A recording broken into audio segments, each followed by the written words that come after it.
night of 2017 here in South Florida. Hard Rock Stadium has been home to the Hurricanes since 2008, and it's a bonus home game for Miami tonight. 7-0 here this season. They even did the Canes walk into the building. The Badgers are the visitors in every way. Wisconsin travels well. Buckle up for a top 10 showdown.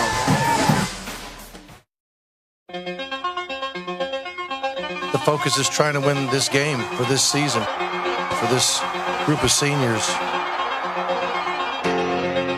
To me, it's all about this year. It's the last time that this team will be together.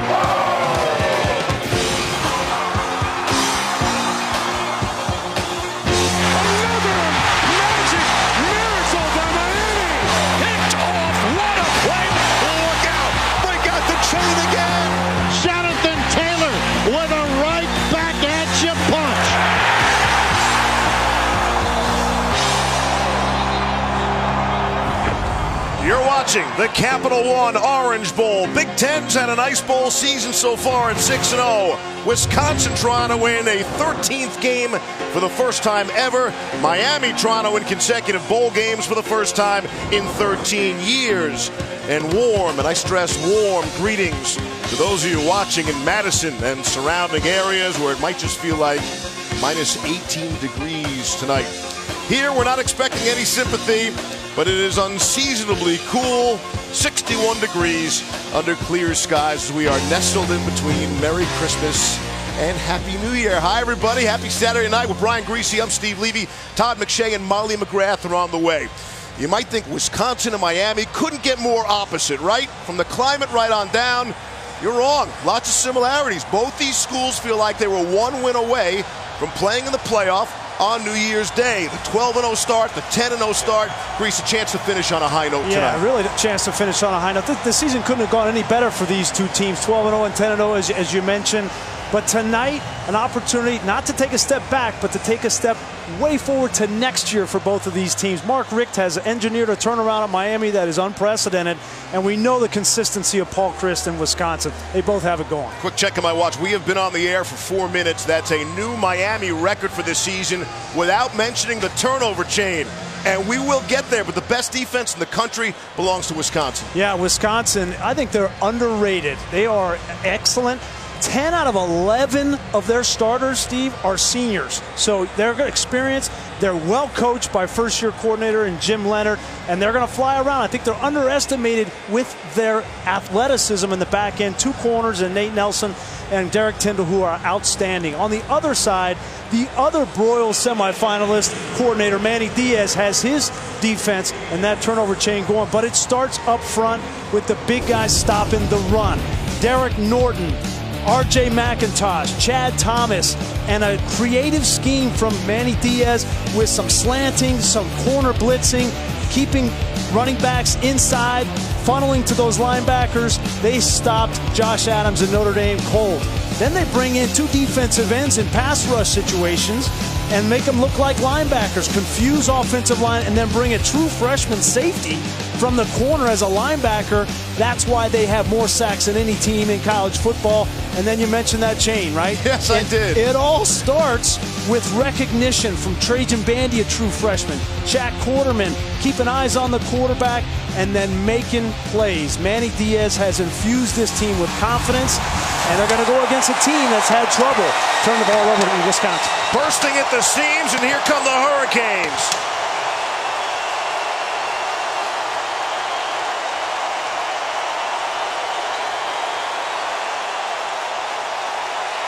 That Miami defense will be up against Jonathan Taylor. Came in 6th in the Heisman voting. Kickoff from Miami on the way, but first, a look inside Nissan's Heisman house.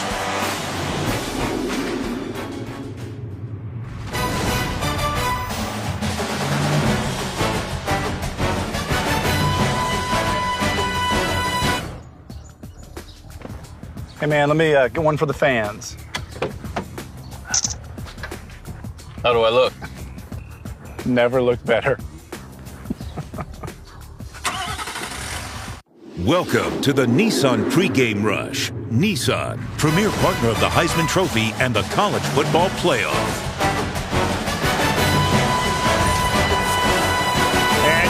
Badgers would show up in a big way. Here's 12-1 Wisconsin. 5-0 on the road this season. They are 13-1 in true road games under Paul Chryst.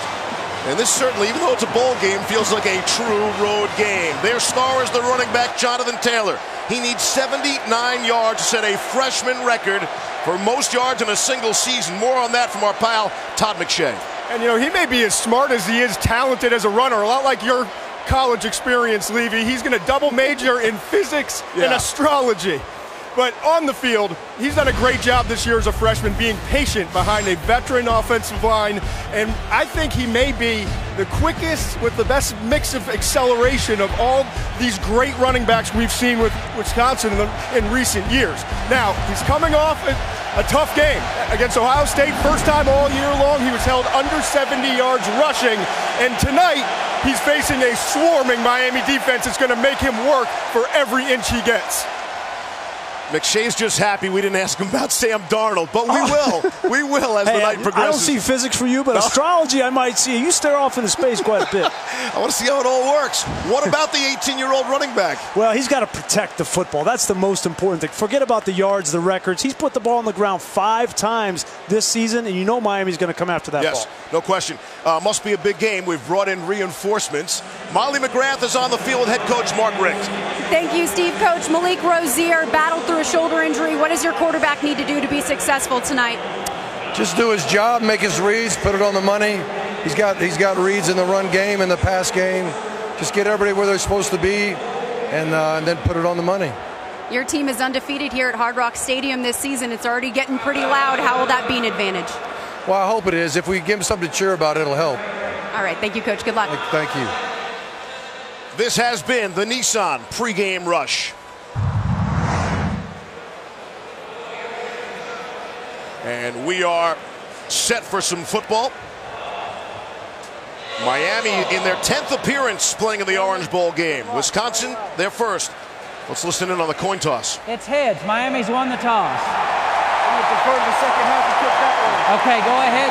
Put your back. Well, you can just defer. You can just defer. Which, you want to receive down there? Okay. Miami wins the toss and defers to the second half. Wisconsin will receive on this end. Good luck, gentlemen. Got a chance to meet Don Slesnick at the Orange Bowl luncheon yesterday. You thought the start would be more important for Miami than Wisconsin here. I really do. I just think, you know, coming off the clunker that they laid at Pitt, and then they were really outclassed in the ACC championship game. And when you have your quarterback who's benched in the Pitt game, you wonder about the mentality. And so to come out in this game, it's critical for Miami to get a fast start, which has been their Achilles heel. They have not started games fast all year, and they've had to come back in second halves. I don't think they would want to do that in this situation against Wisconsin. Mentioned some of the similarities between the two, and of course there are a whole lot of differences beginning with that climate, but here you see the flip as you would expect. 61 Florida players on Miami, only 8 for the Badgers, but those 8 play significant roles for Wisconsin. We'll get into that as the night progresses, yeah, too. 2 guys making their homecoming in that secondary for Wisconsin, and Dakota Dixon and Derek Tyndall. Will be certainly an emotional game for those 2. Miami has won the toss, and they have deferred. Wisconsin will receive. Derek Tyndall, you spoke of him. He is back to return the kick of Michael Bagley.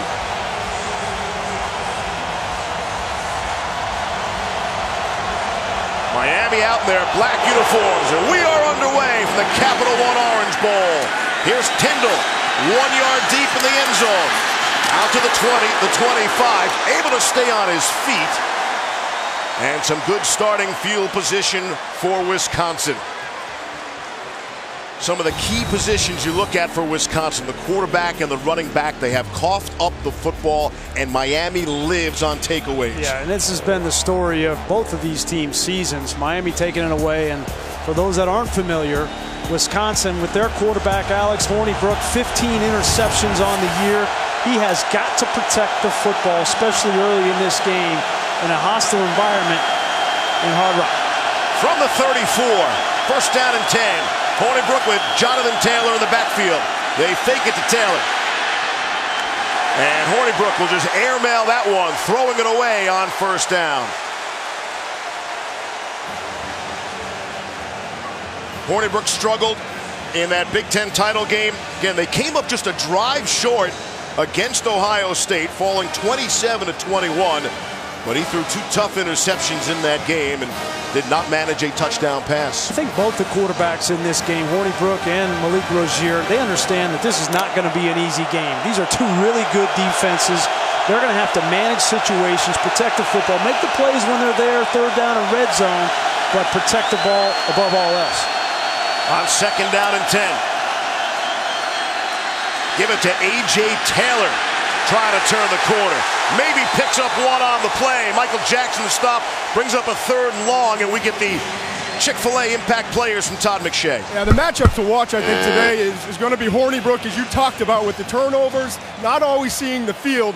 He's got to keep an eye on number 4, safety Jaquan Johnson, who is a big-time playmaker, and they move him around a lot. He's great in run support, 85 tackles. He'll pick you off if you don't know where he is.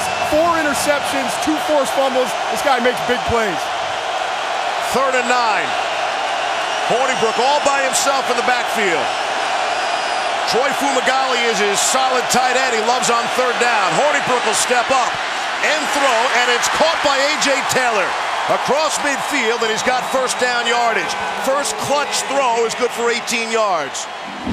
This is a great sign for Wisconsin. Watch the step up from Alex Hornibrook. Sees the lane, and then this anticipation between 2 linebackers to A.J. Taylor. That's as good as you can do it from the quarterback position, and a great start for Alex Hornibrook. Jonathan Taylor checks back in as they move the chains. Sort of ease some of the pressure out of the building a little bit. A lot of red in the building tonight here. A lot of Wisconsin red. As we mentioned, the Badgers do travel well. 3 tight ends in the game. Handoff, Jonathan Taylor, his first carry, he's got first down yardage, and then some. Ball comes out. We mentioned the fumble problem. Miami says they have it. Let's see. I think they're going to say that Taylor was down. Yeah, I think that line judge saw that he was down. Let's go back and take a look at it. It was Jaquan Johnson around the ball. Such a good playmaker at turning that football over and popping it out. And Jonathan Taylor, keep an eye on him. His great run initially, well blocked up front. This will be a great angle. The previous play is under That's a good call by the officials on the field. But still, that's not a good sign for Jonathan Taylor. Because now he's thinking about it. Well, he should have been thinking about it before the game started. Now I think he might be worried about it. Matt Leffler is our referee. It's an SEC officiating crew. It's like D. Delaney jumped on it for Miami. You know, they can't wait to bust out that turnover chain. I think his right knee and elbow were down. Bill Lamonier is with us here today. You think we need Bill at this point? Or do you think we got this one covered, Grease? All right. Here's Bill, our rules expert. Let's get this out of the way early. What do you got, Bill? We got some great shots here. Replay's going to have no problems confirming the call on the field. We've got an elbow that's down and a leg that's down. Then the ball pops out. Good call by the officials on the field. It'll be a good call by replay. All right. Good to have Bill with us, as always.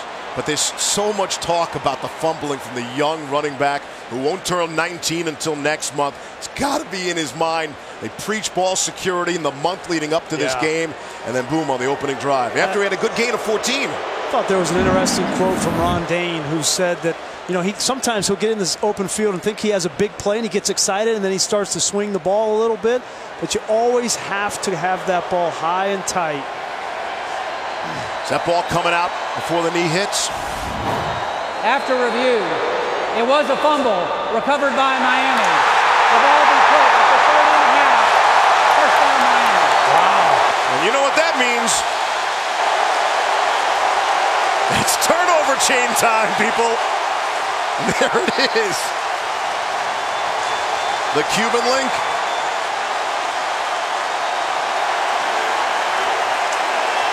That'll be controversial.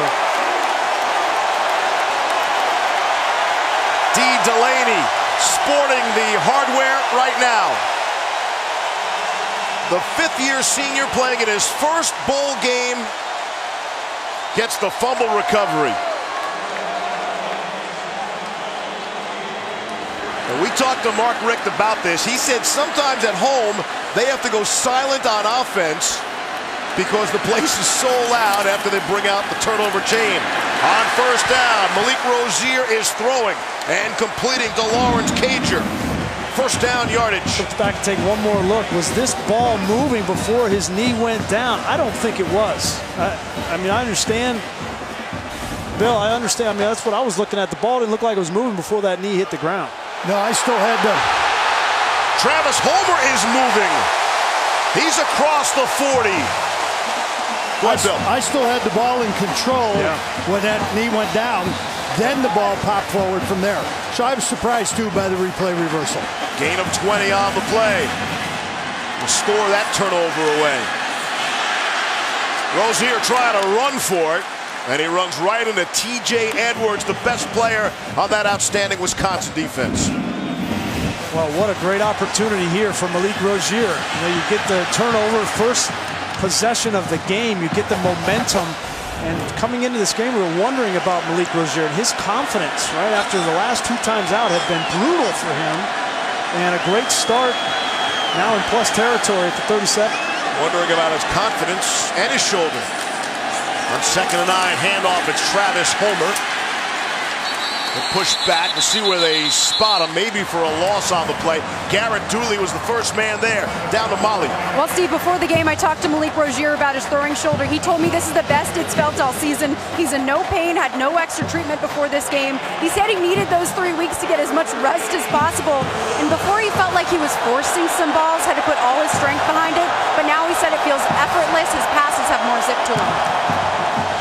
Watch for some of that zip right here on 3rd down and 8.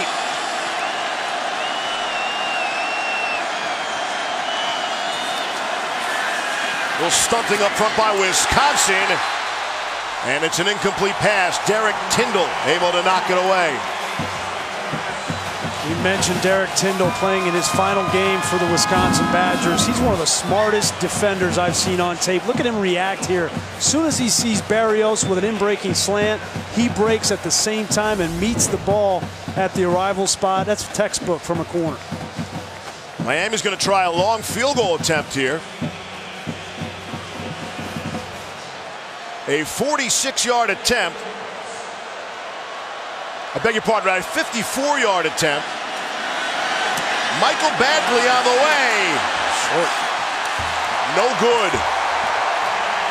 Short.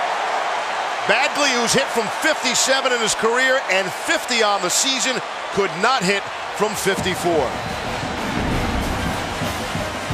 What seemed promising drive for Wisconsin.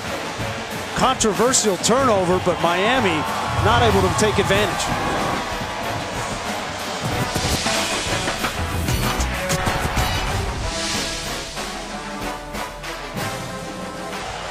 This was the story coming in, and it's the story early on. Wisconsin coughing up the football, and Miami taking advantage, although they couldn't get any points out of the deal. Yeah, and now Jonathan Taylor's need to settle down a little bit. Even though I think it was a bad call, it's still like the ball's on the ground. The ball should never come out of a running back's hands, whether you're down or not, but he's got to protect the football. His first carry will be interesting. Hey, look at there, it's a tight end, Grease. Love him there, Wisconsin. Ramish, big part of their running game. And it's Taylor running behind Ramish and able to turn the corner. And he'll hang on to the football as he's banged out of bounds by Jaquan Johnson after the first down yardage. You mentioned Austin Ramish, one of my favorite players on this Wisconsin team. Here he is, number 20, coming in your living room, getting the block on the strong safety, Sheldrick Redwine. You want to find out where the football goes and where Jonathan Taylor going to go. You might want to just follow number 20 in white. He'll take you to the ball. 2 carries so far for Taylor for 31 yards. We told you he needs 79 to set the all-time single-season record for a freshman. Ball spotted at midfield. Taylor will get another opportunity, and he'll stumble forward for 3. R.J. McIntosh came up to make the tackle. Well, mentioned the struggles for Miami's offense the last 2 times out. Wisconsin was dominated in the Big Ten championship game by the Ohio State defense. Now, I know it was a 27-21 game, but they were dominated for 3 quarters. They did nothing on offense for those first 3 quarters. The only touchdown they had those first 3 quarters was Andrew Van Ginkel, the defensive end, on an interception return. So this offense needs to get some confidence as well. 2nd down and 7 off the play fake. Hornibrook, strong throw to Kendrick Pryor, and he's got the first down. And this Miami defense, Grease, you know, we know about the last 2 losses. They've averaged allowing 30 points in each of the last 3 games, so that dates back a little bit too. Yeah, they laid an egg, right, in Pittsburgh, the last game of the year. Manny Diaz would tell you that the ACC championship game, they were outclassed, and they had no support from their offense. So I don't really judge this Miami defense on that Clemson game, but certainly they need to come out and dominate this game tonight. It's Taylor, Radish in front of him. And a quarterback under center. Hornibrook on the delay, and I mean a real delay on the draw. Jonathan Taylor. That looked odd. Down to the 20-yard line of Miami. It's a gain of 19. This was either a mix-up with Jonathan Taylor or a really great okey-doke. He didn't even look like he was going to get the football there, and I think the 2 guys coming off the edge didn't know either. Todd, is that being a patient running back? Being patient. They love that play, though. I'm surprised that he looks surprised getting the handoff. They like to mix that up because they go drop back pass. When you run the draw, just like they did, their offensive line does a great job of being patient themselves and waiting, and then all of a sudden getting after the defensive front. On 1st down, here's Taylor for a few, and that gain is his shortest of the night. That's the kind of night he's had already. They are banged up at the tight end position. Sometimes we'll see Cole Van Lanen, who's listed as a left tackle and wearing 71. He's wearing 85. When he has to play the tight end position, they'll look at him to block as he now exits the field. Yeah, they had an injury. Xander Newville, their tight end, is out for the season. Troy Fumagalli has been struggling with injuries this season. Had a hamstring early in the year and been dealing with an abdominal issue as bowl practice has gone on. That's Taylor in motion. They'll fake it to him. And they try to set up the screen to Radish, the fullback, and nothing doing there. You see a couple of different things that Paul Chryst is trying to do with his scheme early to neutralize the speed of Miami's defense. Screens, they're nakeds. They're going to have some jet sweeps. They have to keep this defense off balance because if they just pin their ears back and run at you, Paul Chryst knows that he doesn't have the speed offensively to combat it. 3rd down and 8. Ball to 17 of Miami. Rashid Ibrahim checks in. Alex Hornibrook, sorry Steve, loves to find his tight end Troy Fumagalli right here, one-on-one. Hornibrook looking left. And off the fingertips of Trajan Bandy. Looked like his receiver kind of gave up on the play. 4th down. This ball, Steve, should never have been thrown in the end zone. The ball should have gone underneath to Fumagalli. Here he is. This is the primary read. And if this ball is put on the outside of number 81 right there, that's a 1st down. And that's a force from Alex Hornibrook. A.J. Taylor, the receiver, just stopped running. Here's Rafael Gaglianone on to attempt a 35-yard field goal. He's straight on, and he splits the uprights. And there's our first score of the game. Badgers aren't hurt by that first turnover.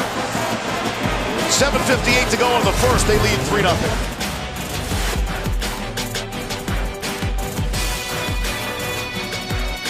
The Capital One Orange Bowl, brought to you by the Quicksilver Card from Capital One. Earn unlimited 1.5% cash back every purchase everywhere. Taco Bell, official partner of the student section. Sometimes you gotta live Moss. And Allstate, official protector of college football fans. 3 of the 5 national championships that Miami has won. Played in the Orange Bowl, 1983 championship. Stunned Nebraska. 87, bottled up Potent, Oklahoma. 91, they had an unbelievable linebacking group. One of the great groups in college football history. I think I was 8 years old here watching the 31-30 Miami and Nebraska game. It was awesome. You know, we talked about it. You know, some South Florida fans, you know, they miss the old Orange Bowl atmosphere of the old stadium. You know, Mark Rick, we asked him about how do you recreate some of that excitement. He said, you win. Yeah. It was exciting because we won. All that swag people talk about, we won. Yeah, exactly. And people said the game here against Notre Dame was as close as they've come to the old Orange Bowl atmosphere. New Year's Day, we'll have the college football playoff semifinals for you here on ESPN. The early game has the Rose Bowl presented by Northwestern Mutual. And then immediately following that, the All-State Sugar Bowl, Clemson and Oklahoma. Are you excited about one game more than the other? Oh, man, I think they're both going to be great games. But that defense for Georgia against Baker Mayfield, right? You see there's one outlier here, right? And it's that Oklahoma defense. You know Mike Stoops, their defensive coordinator. He hasn't been able to sleep for a month thinking about Nick Chubb, Sony Michel, DeAndre Swift, how he's going to stop those guys. He's thinking about that 52 next to his name. He's hoping there's not 52 points on the board. Bring that down. Hey, they might score 53 to win. First down and 10. Here's Miami trailing 3-0. Rozier will take off and have the first down. Effective running the football. He's out across the 40-yard line. I think this is a big key for Miami offensively in this game. The feet of Malik Rozier, whether it's a designed run or whether it's just like this, if you're not comfortable with it down the field, pull it down and use your feet. Rozier to throw out to DJ Dallas. Down the sideline, DJ Dallas, the true freshman. Able to rip off the big game. Trell Jamerson knocked him out. See, DJ Dallas stepped out on the sideline. Just not enough speed from TJ Edwards. No, he didn't. He was inbounds. And that's good for 22. You know, one of the advantages that Miami has are some of their players on the outside on the offense have more speed than the linebackers of Wisconsin. When you get a TJ Edwards or Leon Jacobs, Ryan Conley out in space on DJ Dallas or Jeff Thomas, Mike Harley, they're speedsters. That's a matchup in Miami's favor. You don't see a ton of tempo from Miami's offense, but that may be a ploy that they use. We saw that in the last couple of plays. If you've got more speed, let's run more plays and let's try to wear these guys down. Yeah, Todd, I was talking with Mark Rick yesterday and asking him about his first 15 play calls, and he really wanted to get the tempo going faster, early. I think it's a great strategy because they've been such slow starters. Get some high percentage passes for Malik Rozier, get his confidence going, let him run the ball a little bit with his feet. I think it's the right strategy. That was Derek Tyndall leaving the field for Wisconsin. Might have heard a groan from the crowd. Tyndall has more than 70 family members here in attendance. It's Dante Carrier-Williams who will be his backup. Hopefully Tyndall's back out. Nick Nelson moves over to play Tyndall's side on first down and 10 into Wisconsin territory. And on first down, here's DJ Dallas. Leon Jacobs made the tackle. The thing this tempo and throwing the ball on the perimeter in space will do to a defense is tire out those guys in the middle. Alec James, Connor Sheehy, Olive Songapolu, the three guys in defensive line for Wisconsin, got to be in shape. Second down and 7. Rozier trying to pick up the first down. He breaks free. And another big game for Malik Rozier. Down to the 25-yard line. When Leon Jacobs stepped on the field tonight, that was significant. He's playing in his 59th college football game. That's the most games played by anyone in FBS history. On first down and 10. Crashing going on down there. And Dallas leading with his helmet and shoulder pads. Very close to another first down. Give some credit early on, too, to this Miami offensive line. They have been kind of the weak link on this Miami team, much maligned outside of their left tackle, McDermott.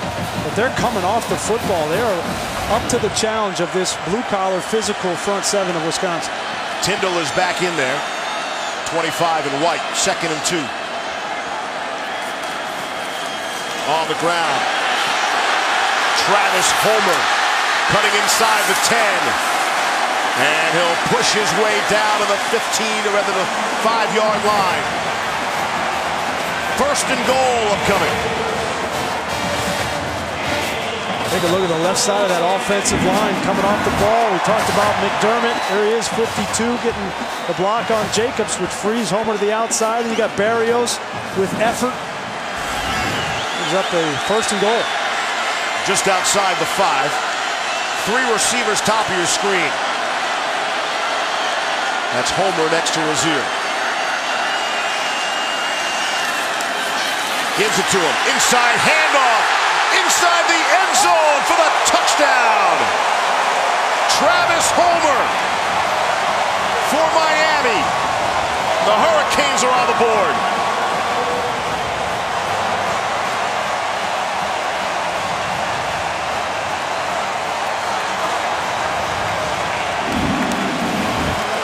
Great effort here from Travis Homer. You see Garrett Dooley, the defensive end, outside linebacker, was free. Nobody blocked him, but it was just the quickness, slice in there from Homer, and then the effort to get it in the end zone. And Michael Badgley splits the uprights for the extra point. What a great answer from this Miami offense. They did it. There's Dooley right there. You got to get up inside. They did it with quarterback run, some pass, and then finally with the effort at the goal line for Homer.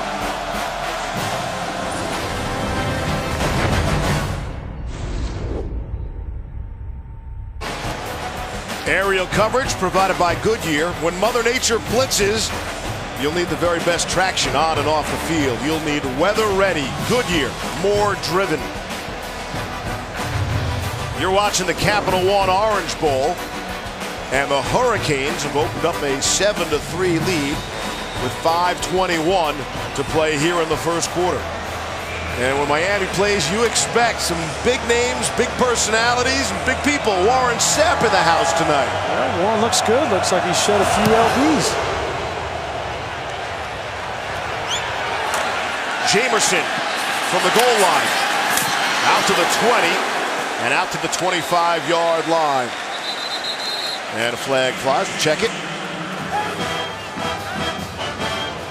Again, it's an SEC officiating crew.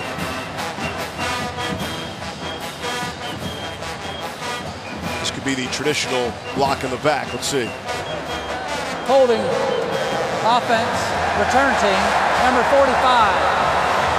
10-yard penalty, first down. So the not so traditional holding. Yeah. This Miami defense, Steve, has gotten off to a hot start. You can't run the ball horizontal on these guys. They're just too fast, and they hustle too much. Look at this, 8, 9 guys around the football. I think the turnover chain has created this in a way, right? Because if the ball pops out like it does here, and you're not around the football, then you're not going to get the change. So this is what Manny Diaz envisioned when he brought this up. And Mike Rumpf, the defensive back coach, also his idea. But that's what they wanted to create, hustle on defense. Strength in numbers. On first down from the 9. Hornibrook throwing from the goal line. Too low for Taylor to pick it off the grass. So, Todd, I'm interested because that's the third naked that we've seen from Wisconsin offense already in the first quarter, and there's been nothing there. What are the things you think they can do to negate the speed of this Miami defense? I think one of them is what you're talking about. They're trying to get the quarterback out. This speed is very obvious early on. I think Wisconsin up front does a great job of communicating in pass protection, but sometimes you notice on tape, and we're seeing here tonight, they get overmatched a little bit by speed, so they're going to have to continue to try different things. Second down and 10 from the 9. Give it to Taylor. He's stuffed after a 1-yard gain. Jaquan Johnson made the stop. Bring up a third long. One of the things I noticed that jumped off the tape when I put Wisconsin's offense on, there's a huge tendency to run the football when 23's in the game. For obvious reasons, I get that. He's a true freshman. He's not great in pass protection or catching the ball in the backfield. So that's something that Paul Chryst has to combat because Manny Diaz knows when he's in the game, they're running it. 6 defensive backs in for Miami on third down and 9. Hornibrook out to screen it to Rashid Ibrahim. Football comes out. Referee nearly gets knocked over. Zach McLeod able to put the lick on. Great job with eye discipline there from McLeod. He wasn't fooled at all. You know, a lot of times when they bring in a different back, as you said, Greasy, they will pass and they'll keep that back in for protection. But he kept his eyes in the backfield, made his read, and that allowed him to get there in a hurry. And that was Ibrahim who replaced Taylor on 3rd and long. Yeah, he's been their 3rd down back predominantly, and for that reason, because Jonathan Taylor, it's no fault of his own. He's just young. He doesn't know all the pass protections and adjustments. That's why Ibrahim's in there. Here's Anthony Lottie from his end zone, trying to blast it away. Braxton Berrios will let it bounce. And so Miami will take over with excellent field position after just a 39-yard punt. Hurricanes football. They'll start in Wisconsin territory, already with a 7-3 lead and looking for more.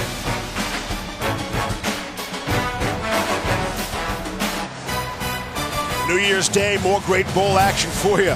Such a great time of the year. Noon Eastern on ESPN2, the Outback Bowl.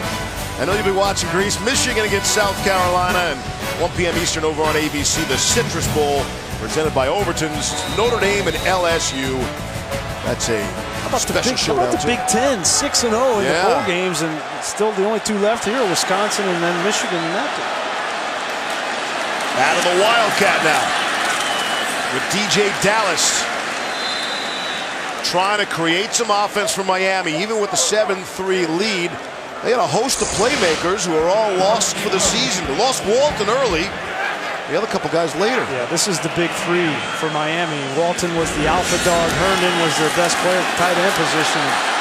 All gone. Again, DJ Dallas, speaking of gone, see you later. It's a Wildcat touchdown for 39 yards. And Miami adds to the lead.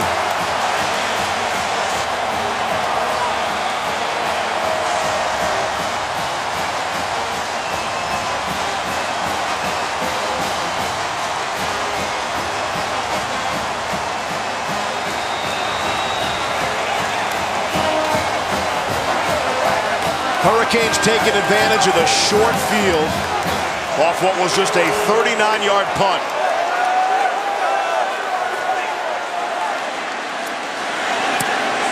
Extra point on the way and good. It's 14 points in 2.5 minutes for the Canes. Right, and Miami came into this game only scoring 1 touchdown in the first quarter in the last 9 games. And now they've scored 2 already. Take a look here at the outside. This is Dooley. He's going to come inside. Connolly's going to come to the outside and miss the tackle. And then Jamerson, the safety, misses another tackle. This is just bad tackling from Wisconsin on the outside. That is not typical of the way that they've played defensively all season long, but you got to give some credit to Miami as well. And now we'll see how Wisconsin stays in this game. That is Jack Sitchie, the 5th-year senior. They call him 3-sack Jack because he had 3 consecutive sacks on consecutive plays in a bowl game. Just has not been able to be healthy and stay on the field. But a lot of injured players, you know, he's will step away a little bit. No, not him. Sitchie's been full on like a full-time assistant coach. Yeah, and he's been outstanding, and they're going to need some leadership here. They're not used to this, being in this situation down early. See if Wisconsin's get a bit of a spark on the return.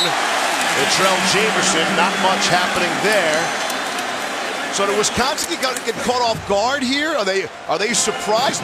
This feels like a true home game for Miami, where Wisconsin has to weather the storm, and then the other bowl situation, they wouldn't have to. I mean, Wisconsin, they go to bowl games and win. That's what they do. They've won their last 3.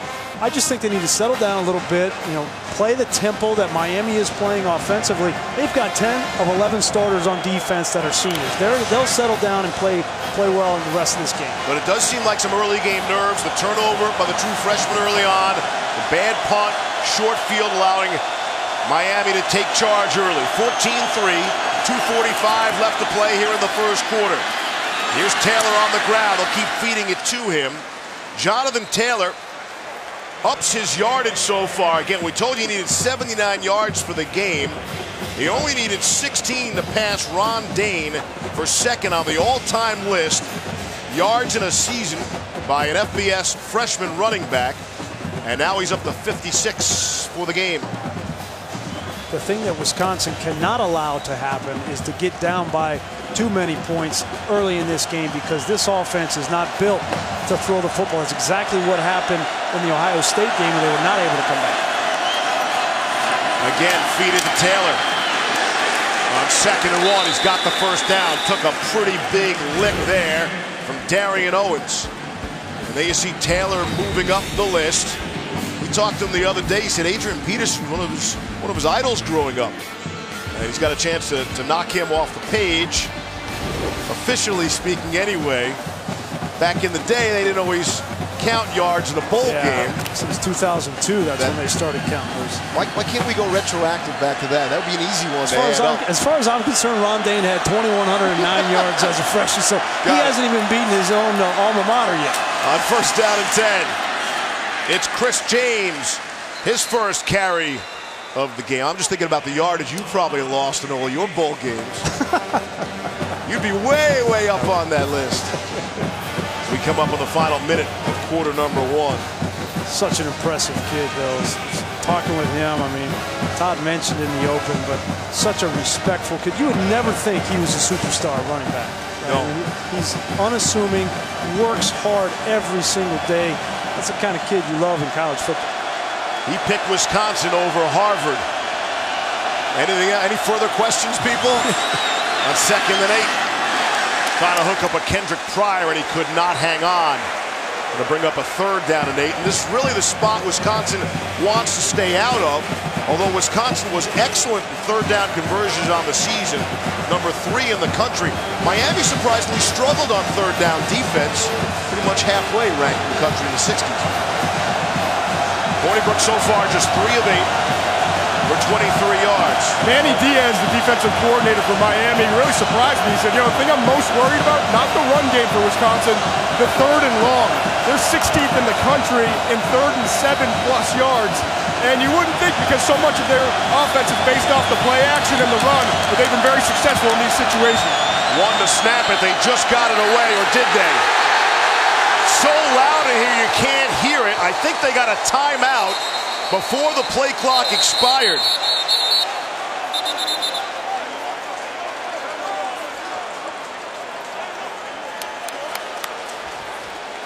Play clock was between 1 and 0s on it. Before the snap, timeout, Wisconsin. Bill Lamagnier standing to our left. Anytime you have that situation where it's just about hitting 0 timeout, and a coach is asking for a timeout, you will always grant the timeout and burn the timeout over the delay game. Center judge was shutting that down pretty quick, and people just didn't react with the noise. See the play clock here. Tell you what, it didn't help Alex Hornibrook out very much. He still got hit and pounded to the ground by 2 guys, and looked like Garvin and Trent Harris. Thank you. Or no, sorry, Joe Jackson. They got down and got him on the ground, a little extra, ripping the ball out. It's a free shot. I just mentioned how good they are on 3rd and longs. The reason that he's concerned, Manny Diaz, is because of basically the jump ball, the late separation.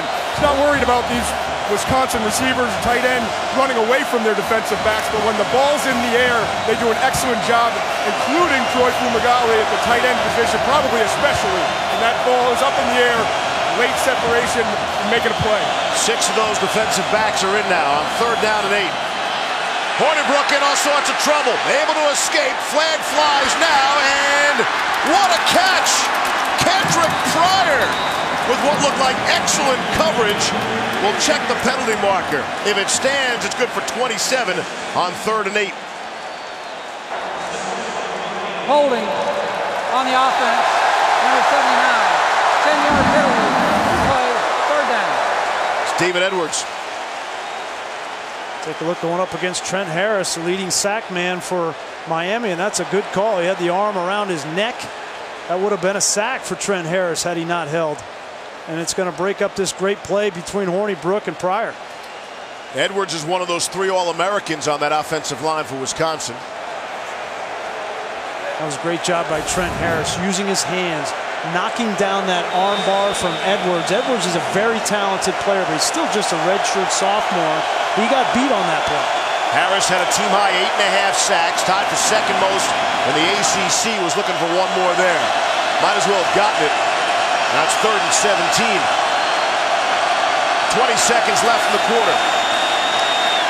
Hornibrook under pressure, and he'll throw it away.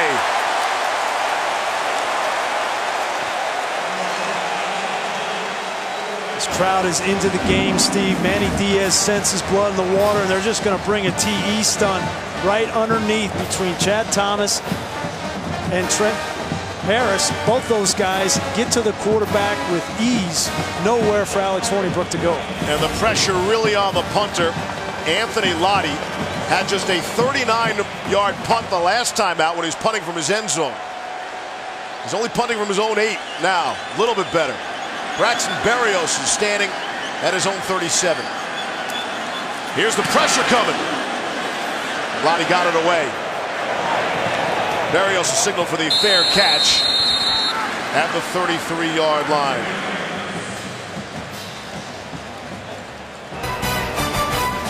More great action on New Year's Day.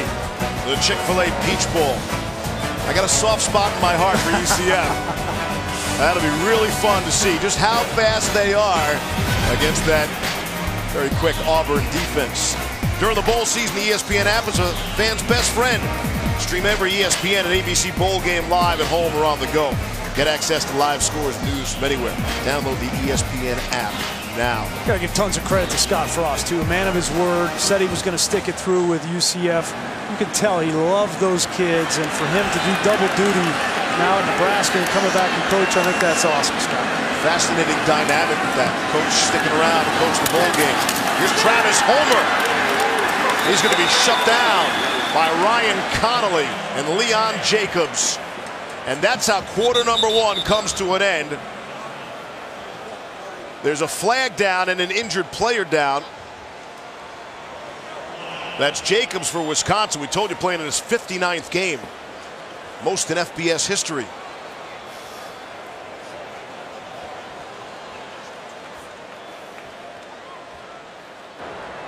Illegal motion on the offense. Player going forward at the snap.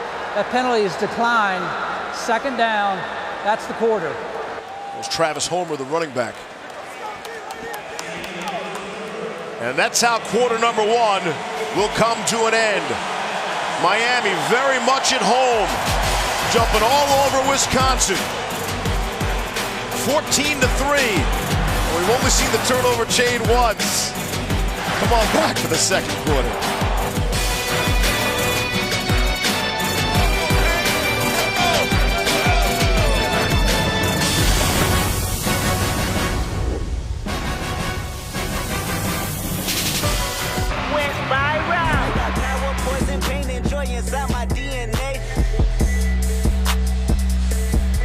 Steve Levy, Brian Greasy, Todd McShay, and Molly McGrath adding some class to your faithful trio as we bring you 2nd quarter action. The Capital One Orange Bowl here in Miami. 14-3, the Hurricanes lead and looking for more. Ball is batted up and caught. Andrew Van Ginkel comes up with a turnover. That's exactly what the Badgers needed on the first play of the 2nd quarter. There won't be a turnover chain on the Wisconsin side. Malik Rozier is trying to slip this ball to Braxton Berrios on a wide receiver screen. You're going to see him come right into your screen. This is just great athleticism from Andrew Van Ginkel. He did the same thing in the Big Ten championship game to J.T. Barrett and returned it for a touchdown. He forced another fumble in that game. He single-handedly kept them in that football game, and he's given his offense a great starting spot here in this one. And he's been getting more and more playing time as the season progressed. You know how he kind of made his name? He leads the team on kickoff tackles, covering kicks. Great special teams player, too. And we'll see what that leads to on 1st down and 10 from just outside the 20. Hornibrook doesn't feel the back pressure and throws to the sideline and completes to Austin Ramish. It's a short gain, but they'll take it. You know, just going back to Van Ginkel, this team, they lost T.J. Watt and Vince Beagle off of last year's team, and they were searching for guys that were going to replace. They moved Leon Jacobs from the inside to the outside, but then they went out and got Andrew Van Ginkel from a community college in Iowa Western, and he's come in and had a huge impact on this defense in his first year. 2nd down and 8 at the 21 of Miami. Taylor not in there. It's Chris James. Stopped by Darian Owens, and here's Molly. Steve, this Wisconsin team is fired up after that last play by Van Ginkel. A teammate of his even went up to him and put a towel around his neck like it was the turnover chain. Jack Stitchie then said to him, now that's our identity. That's how I need you guys to play. You know, the poor Wisconsin kids have been asked all week, how come you guys don't have anything? What would you do for a turnover chain? And somebody suggested, you know, a cheese plate or something. Not as cool as a turnover chain. 3rd down and 7. Ibrahim is in to get a chip. Trying to go back, shoulder throw, and it's caught. It's Danny Davis, and they're going to give him the touchdown. The true freshman, Danny Davis, on the receiving end. And Wisconsin strikes quickly after the turnover. Great location on this throw and just outstanding concentration from Danny Davis. That's right over top of D. Delaney, who started this football game in place of Malik Young, the starter for the Hurricanes all season long. They felt like Delaney was a bigger corner, gave him more opportunity to play against a physical team, but he gets beat by Danny Davis for the touchdown. They're going to look at this a few hundred times, I think. It's only a slight exaggeration. We'll check it again. If he was able to go over the pylon for the score, that would be something. What an athletic play that would have been. To Todd's point, right? They're forcing you to throw the ball in tight windows, and you got to make plays. You look at that; it doesn't look like the ball crossed inside the pylon there. See, that ball has got to cross inside of the pylon unless part of the body of Danny Davis touches the goal line there. Then the goal line extends out into the out of bounds. I don't think he did that. I think this ball will be near the 1-yard line. That's Philip Davenport, the field judge, who was making the call of touchdown.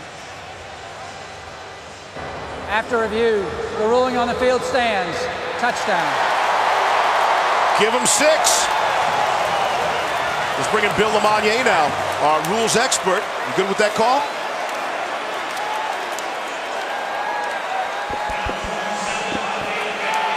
The situation we have here, he's got to get the ball over or inside the pylon. Right.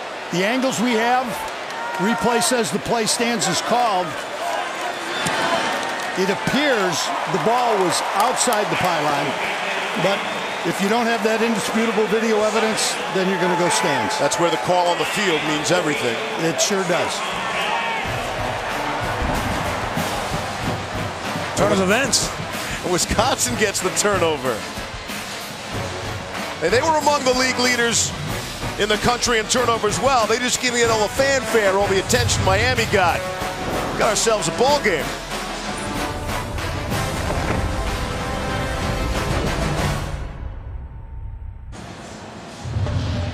You're watching the Capital One Orange Bowl, and things have tightened up in South Florida. 14-10 after the Wisconsin touchdown stands.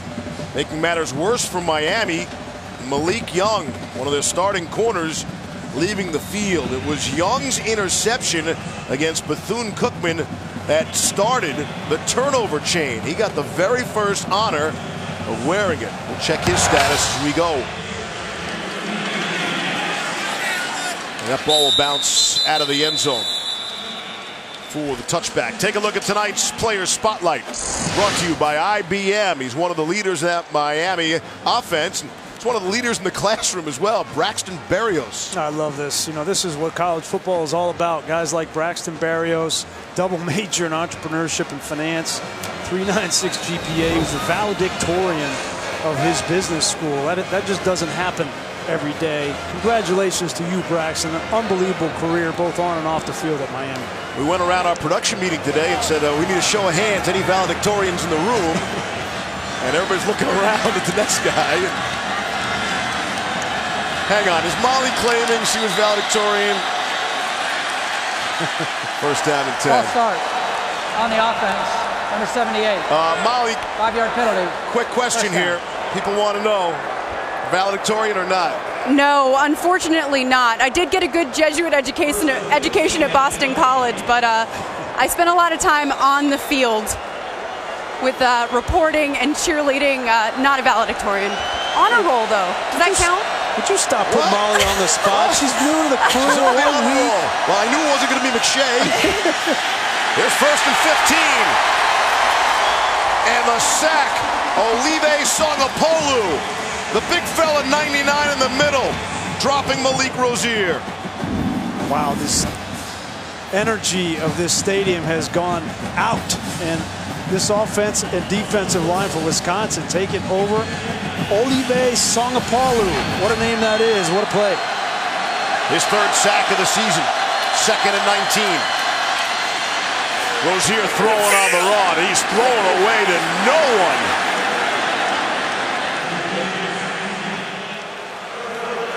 College football anymore, Steve, is so much about momentum. Who can take momentum back? And it's these kinds of plays, these kind of energy from Songapolu, and now brings up a 3rd and 19 where Wisconsin and these rushers can tee off from the outside. Songapolu will take a breather. Here's 3rd and 19.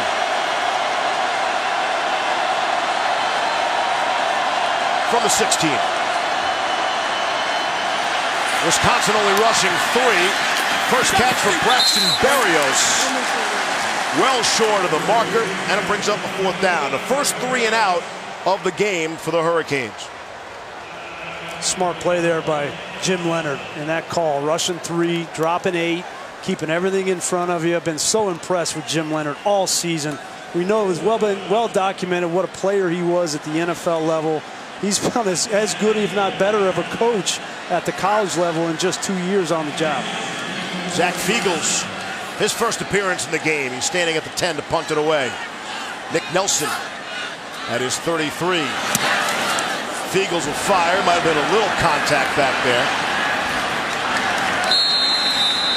And a fair catch. We open the night talking about the similarities between these two teams. And, of course, Miami opened up the season 10-0. There was all the talk. Miami is back. The U, they're back.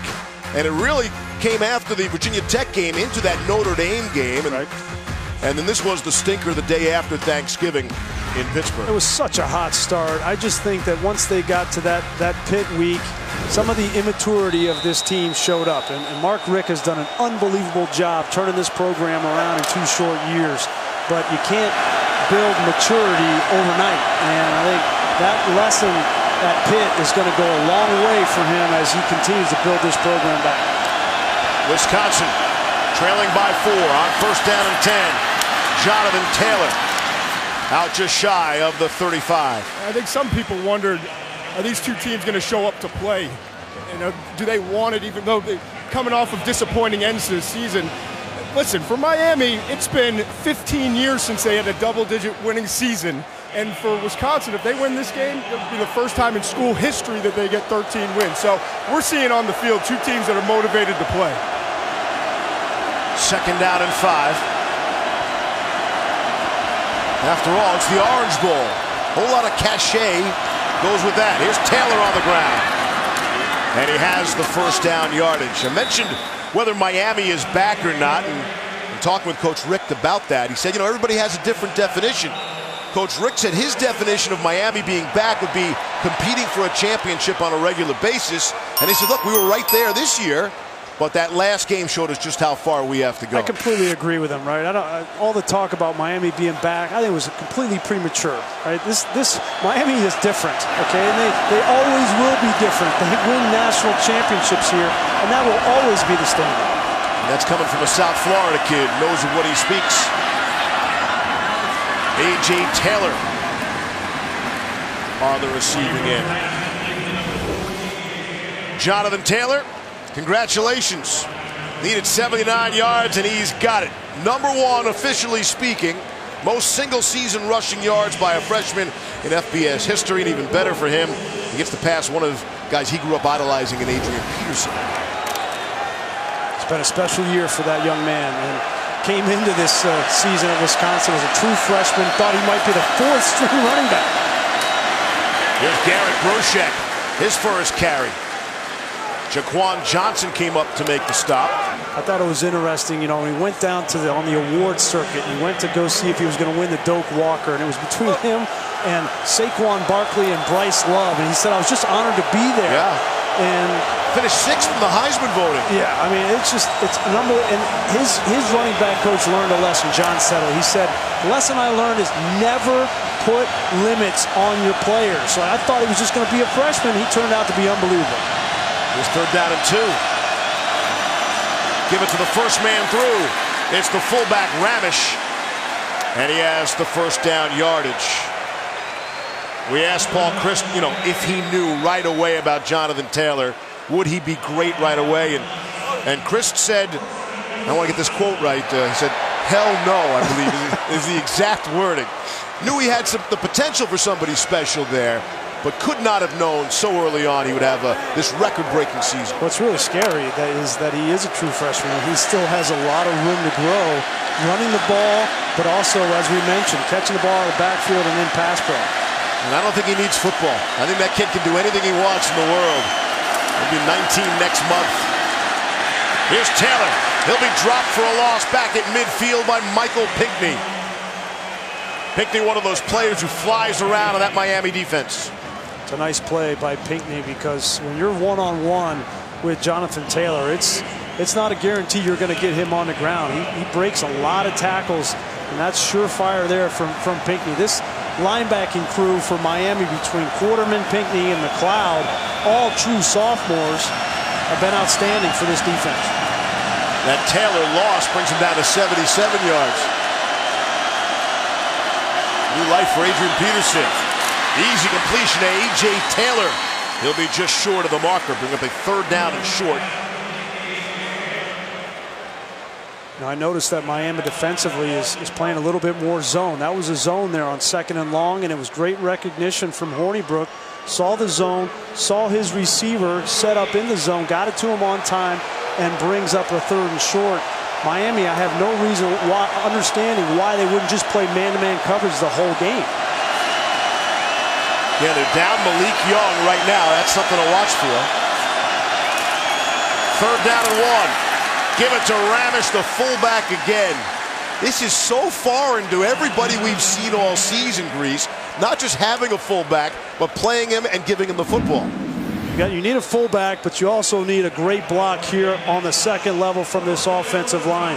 Watch them take the defensive tackle and just deposit him into the linebacker. You have no chance to stop that play when you get that kind of push up front. Ramish, the 5th-year senior out of Land O'Lakes, Wisconsin.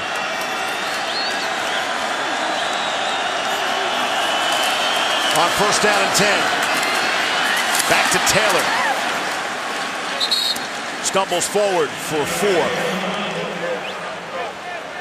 7.5 to go here in the half. I think it'll be interesting to keep an eye on the depth of this defensive line, or lack thereof, for Miami. They've been rotating their linebackers, having different guys come in on and off the field, but not as much along the defensive front.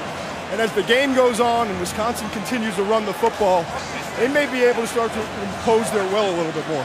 That's a great point, Todd. It's almost 2-1 now, plays for Wisconsin offense to Miami. Manny Diaz said, we've got a TFL defense. Tackle for loss. Here's Ramish again out of the backfield. And the fullback showing the athletic ability to leap over a defender. Who Who says I'm just a battering ram, right? You think I'm going to go low on you? Delaney goes low. That is sweet right there. Sweet feet from Austin Ramish. Gain of 13. D. Delaney's going to hear about that for a while. 6 different ball carriers for Wisconsin. And the fullback has 4 touches, 3 for first downs. We haven't seen that in the last few years combined. First down and 10. Back to Taylor for a couple. Jaquan Johnson came up to make the stop. Sound like a broken record with Johnson. He's in every play. Yeah, he's such a good player. He kind of burst onto the scene this year. Think about Jaquan Johnson. You know, everybody talks about the interceptions, but he forces fumbles at an impressive clip. And the thing to me is that bottom line, he was named the team's most valuable player as a safety. That's pretty special. And he's already said he'll be back next year. Not going to leave early for the NFL. That is good news around these parts. 2nd and 8. 12th play of the drive. Hornibrook the fake. And the throw. Back shoulder. It's A.J. Taylor. Touchdown. Wisconsin. He beats Sheldon Redwine for the score.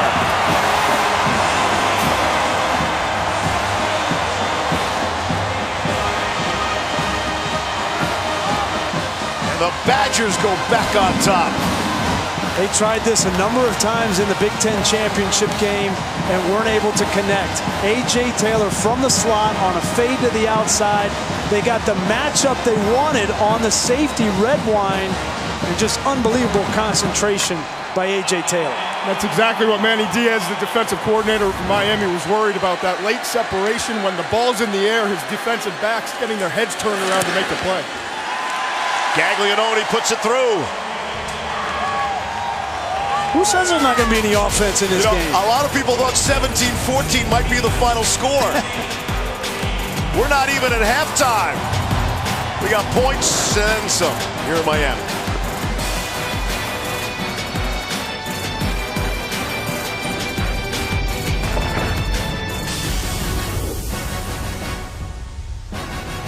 The Capital One Orange Bowl, brought to you by Nissan, premier partner of the Heisman Trophy. Chick-fil-A, party season is Chick-fil-A catering season. Order now. Northwestern Mutual, spend your life living. And AT&T. Is that your pal Tommy there at the end? Yeah. Young Tom Brady. And Jason Kapsner there. The Orange Bowl's had some memorable moments throughout history. You saw in 2000, Michigan erasing a pair of 14-point deficits to win a thriller in overtime against Alabama. Hornibrook went 6 for 6 on that drive. 6 for 6. 68 yards and the touchdown. And that was the time-consuming drive. Took 6.5 minutes off the clock. 12 plays for the score.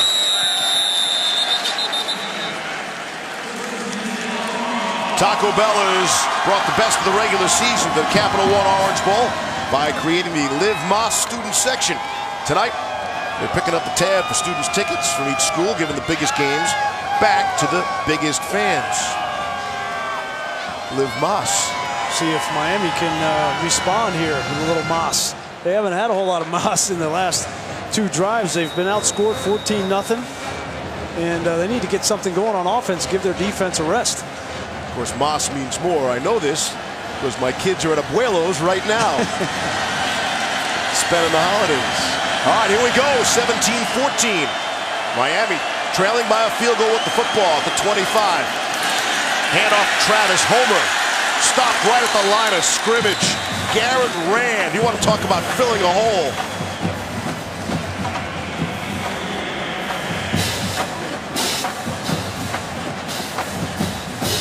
Five and a half to play here in the first half.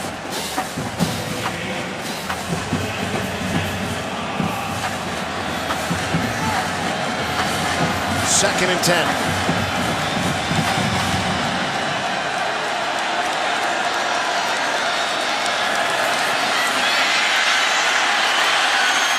Rozier able to complete, and then it's knocked away. Dale Harris had it, and then he lost it. Dakota Dixon made the stop. I mentioned Garrett Rand. He, along with Chikwe Obasi, they won a little deep-sea fishing exhibition. This lasted about 40 minutes. That's a 450-pound hammerhead shark. Wow. Now, they were in international waters, so they tagged it and then threw it back. Oh, it took them 5 minutes to get it in? Some of those guys at the time of their life. That's awesome. They come down here and able to do that. I mean, kids from Wisconsin catching a hammerhead shark in the Atlantic Ocean. Good for them. And that is the bowl experience. Miami's lost 9 yards on their last 7 plays. And it's Rozier in all sorts of trouble. It's Van Ginkel again.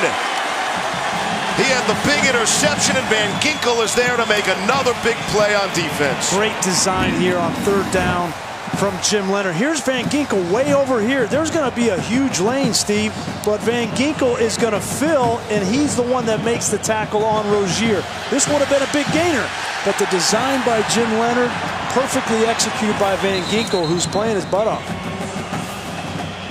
So that Leonard defense, the last 3 drives have all led to losing yardage. Nick Nelson is standing at his 32. And Fiegels from his 9. Got some pressure from the left side. Fiegel's able to get it away. Back at the 28 is Nelson now.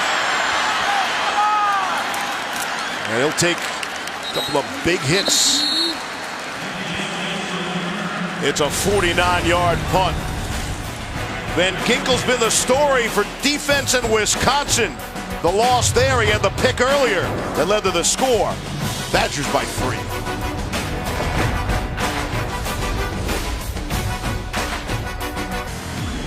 Welcome back to Capital One Orange Bowl. Austin Ramish, the fullback for Wisconsin, doesn't get a lot of love very often, but take a look at some of the impact that he's had on this game.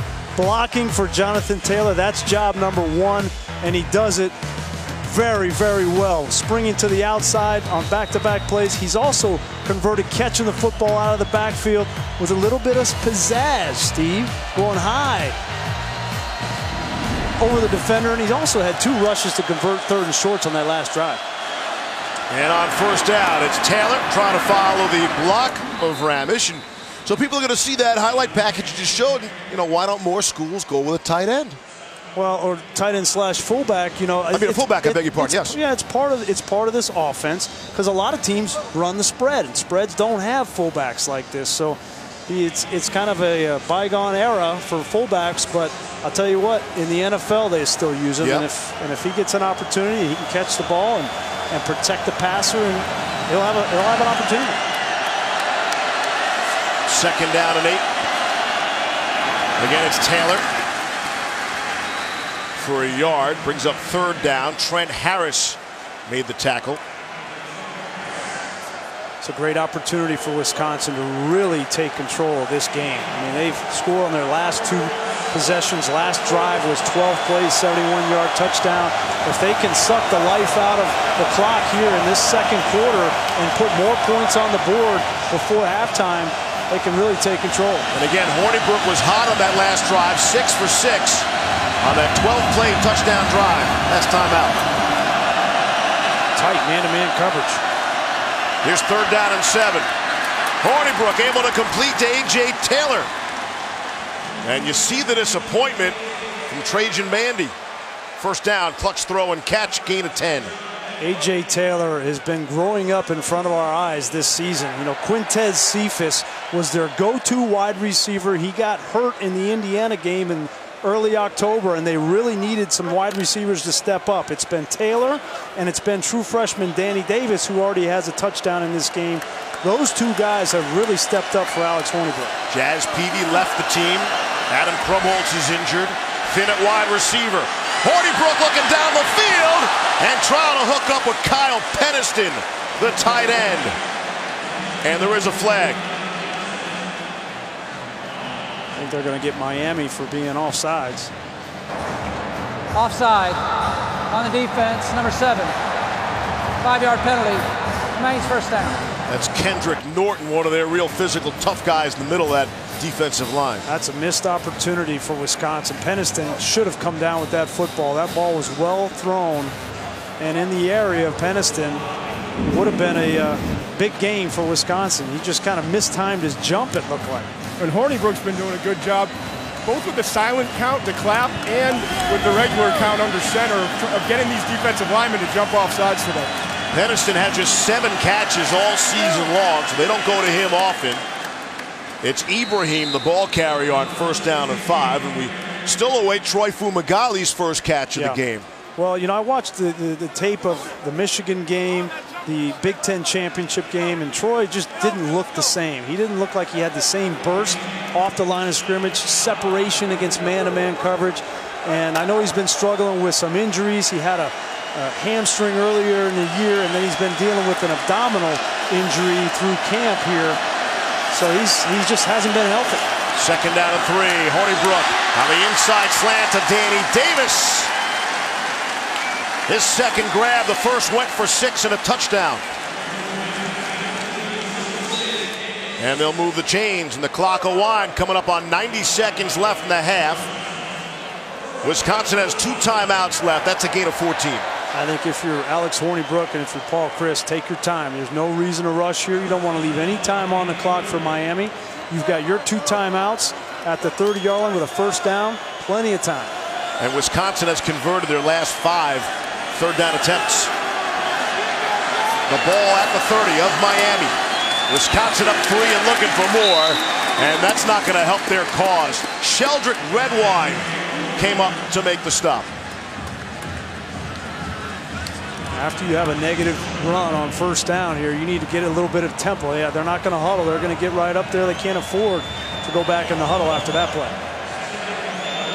Loss of 1 on the play. 45 seconds left in the half. Hornibrook throwing in a double coverage. A.J. Taylor had plenty of company. 3rd and 11. And Hornibrook was lucky to get that one back. He threw it so far down the field, nobody could get it. It was ill-advised. Now you bring up a 3rd down situation here, and I think what Paul Chryst is going to tell Alex Hornibrook is, listen, we got 3 points and in our pocket. Don't do anything stupid here. Don't force the ball 11 yards down the field just to try to get a 1st down and risk turning the football over. So Wisconsin's been great on 3rd down, but this is 3rd and 11. That's a different kind of category. Instant pressure on Hornibrook. Gets the ball away and complete to Kendrick Pryor. Down to the 10-yard line.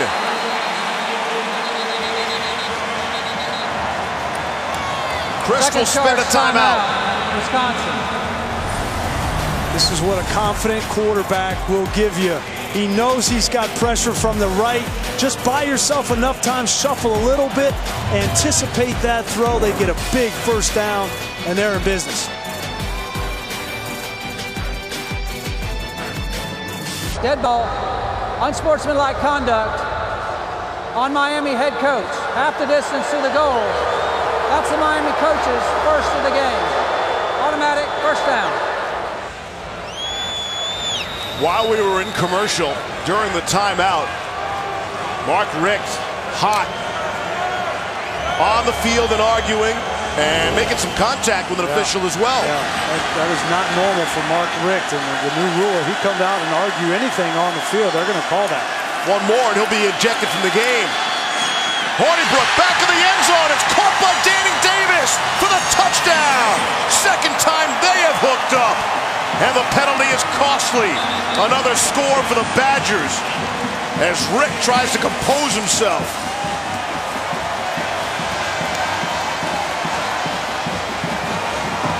Third straight touchdown by Wisconsin. What an answer by the Badgers. You know, all the momentum was with Miami in the 1st quarter. They scored 2 touchdowns in the 1st quarter, and we're wondering if Wisconsin is sleepwalking through the first part of this game, and they have answered with 21 and unanswered here in the 2nd quarter. What an unbelievable throw this was from Alex Hornibrook. Had to feather it over 2 Miami defenders in the back of the end zone. You're seeing a confident player in Alex Hornibrook right here. A lot of crossers in the middle of the field. Right there. 2 guys. That is not easy to do. A lot of traffic in there, and to feather that thing over with touch, it's as good as it gets from the quarterback. And we're still wondering exactly what set off Mark Richt. And Molly's going to talk to Coach Richt, or at least is scheduled to talk to Coach Richt, on the way to the locker room at halftime, which is 28 seconds away. What an answer when Miami had the place rolling and the game going on, and up 14-3. 3 unanswered touchdowns by the 6th-ranked Badgers. And all of a sudden, Alex Hornibrook is the hottest quarterback in America. He's completed 10 for his last 11 for 3 scores. Good for him. Good for him. The game against Ohio State was not pretty for Alex Hornibrook, and he almost had an opportunity to bring it back in the end, but the first 3 quarters were abysmal. He's come out ready to play in this game. See how Miami plays this. Trailing by 10, they have all 3 timeouts. Here's Jeff Thomas. Spun around, will stay inbounds and be dropped at the 22-yard line. 20 seconds left in the half. And again, the Hurricanes have all 3 timeouts. I'm not sure Miami knows what hit him. Well, I think that's what Mark Richt is reacting to more than anything. He's frustrated because he knew the most important thing he wanted to do early in this game was start fast, and they did that. Up 14-3, and they've kind of lost control here in the second quarter. It's been part of his defense not being able to get off the field on 3rd down, and that has not been the MO for Miami this season. Their defense has been their strength. 20 seconds left in the half.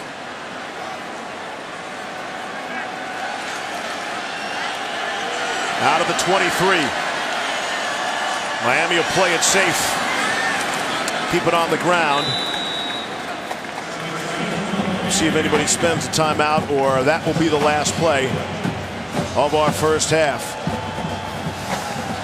We thought last year was an unbelievable Capital One Orange Bowl between Michigan and Florida State. This appears to be a dandy. 24-14, Wisconsin leads at the half. I can't wait to hear from Mark Richt. Let's go down to the field for tonight's AT&T Field Pass. Molly. Thank you, Steve. Coach, you were sharing some words with the officials. What were you so upset about? If you watch the tape, you'll see. Steve, back to you.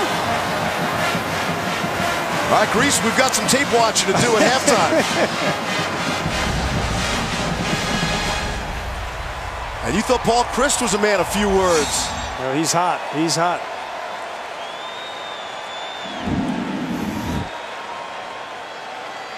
He'll be hot in the locker room too. You think this is something, yelling at the officials? Wait till he gets in front of the team. Pretty good grab of the arm as well there by the official. Rick was pushing his own people around. Fortunately for him, these bowl halftimes can be longer than during the regular season. 24-14 on Wisconsin. We'll send you to the studio for the halftime report after these messages.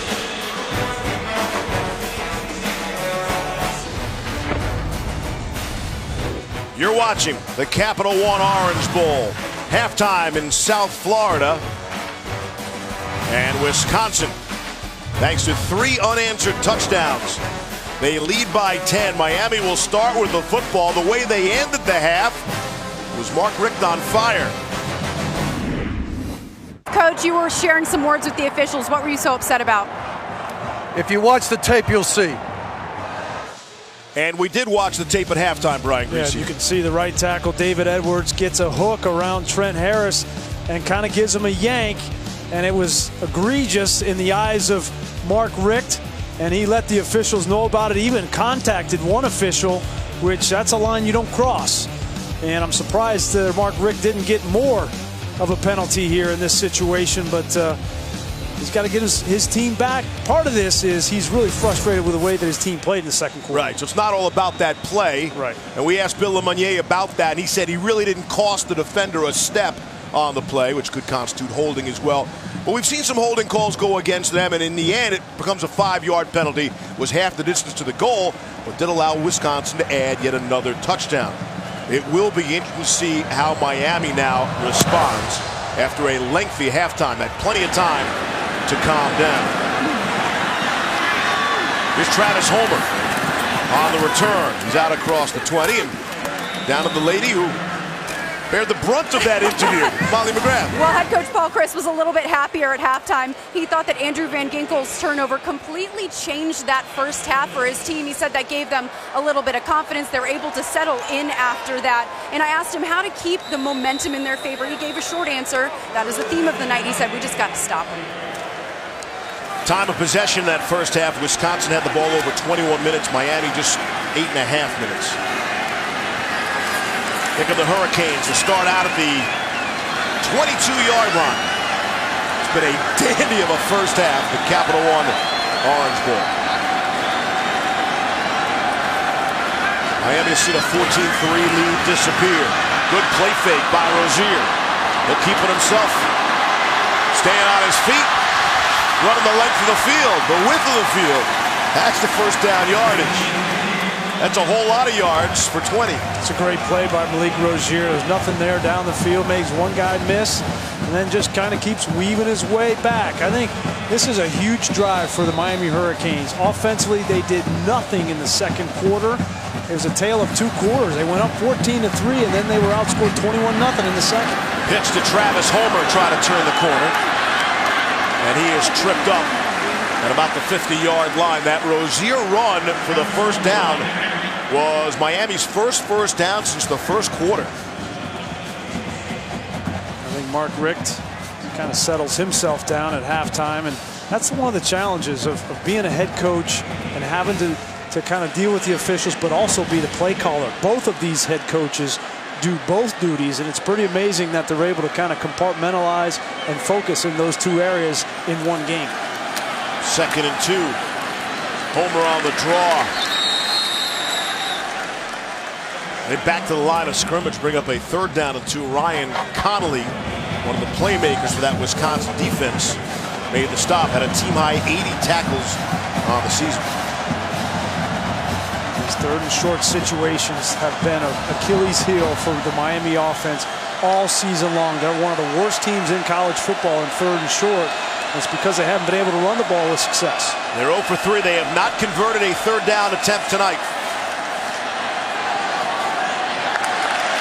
Make it 0 for 4. Darrell Langham was the intended receiver. Put him in a punt situation, Todd. It really is amazing to me that one play can turn around the game the way the interception by Van Ginkel turned around the game. I mean, since then they've done nothing, the Hurricanes. 21-0 run for Wisconsin since that one play by number 17. Well, remember, Todd, that one of those touchdowns was because of the turnover in the first quarter from Wisconsin, so it was a short field. So this Miami offense has not been able to find their rhythm so far. It was Fiegels from his 40. Nick Nelson will run under it and called for a fair catch at the 13-yard line. And is this the turning point of the game? Or we've been talking about this one after it's all over? There's Van Ginkel. Yeah, Malik Rozier thinks he's going to be on the ground, cut by the left tackle McDermott. So we've talked a lot about Van Ginkel. We've talked a lot about Malik Rozier, but we haven't really talked about Casey McDermott. He was the one that was not able to get his job done on that play and allowed Van Ginkel to make the interception. Van Ginkel also had a key sack in that first half. Making the plays on defense. Now we'll see what they do on offense. Trying to add to a 10-point lead. Jonathan Taylor at 85 yards and counting. Able to squeeze ahead for 5 on the play. In case you're just joining us, earlier Taylor passed both Ron Dane and Adrian Peterson, the all-time FBS mark for most yards in a single season by a freshman. And here's a little bit of what Alex Hornibrook did in the first half. Great pocket to throw from, accurate balls down the field against tight man-to-man coverage. The story of this game, the biggest surprise in this game has been the Wisconsin wide receivers have been able to make plays against tight man-to-man. Even without Quintez Cephas, Danny Davis and A.J. Taylor have been up to snuff. 2nd down and 6. A couple. Really, I'm just going to echo what you said, Brian. The whole first half, that was the biggest shock. I mean, we thought with the inexperience of these receivers, the classic matchup we always talk about of the speed of Miami versus the big guys, the strength and power of Wisconsin, they've just been better and more athletic on the perimeter, the Badgers have. 3rd down and 3. Still waiting for Troy Fumagali's first reception. Wisconsin's converted their last 5 3rd down attempts. Not going to be 6. Hornibrook is taken down. Dropped by Chad Thomas. Among the only senior starters on that Canes defense. Yeah, look at this stance from Chad Thomas. He looks like a spider out there on the end of the line of scrimmage. And I'll tell you what, David Edwards has had a tough game. I mean, he has not been able to handle whether it's been Thomas, Trent Harris, we just saw. He could have got called for a holding call. He has really struggled in this game. First sack of the game by Miami. Braxton Berrios running up. And Miami will take over, trailing by 10 on the Wisconsin side of the field. Early 3rd quarter, the Capital One Orange Bowl in South Florida.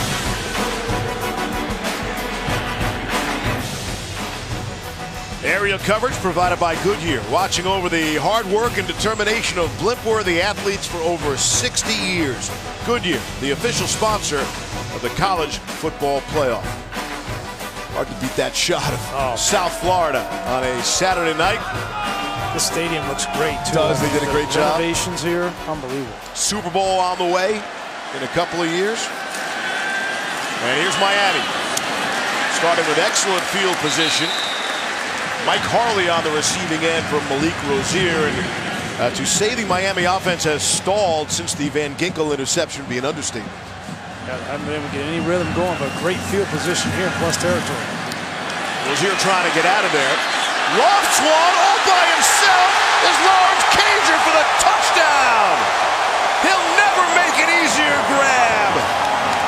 38 yards on the score and the perfect touch by Rozier.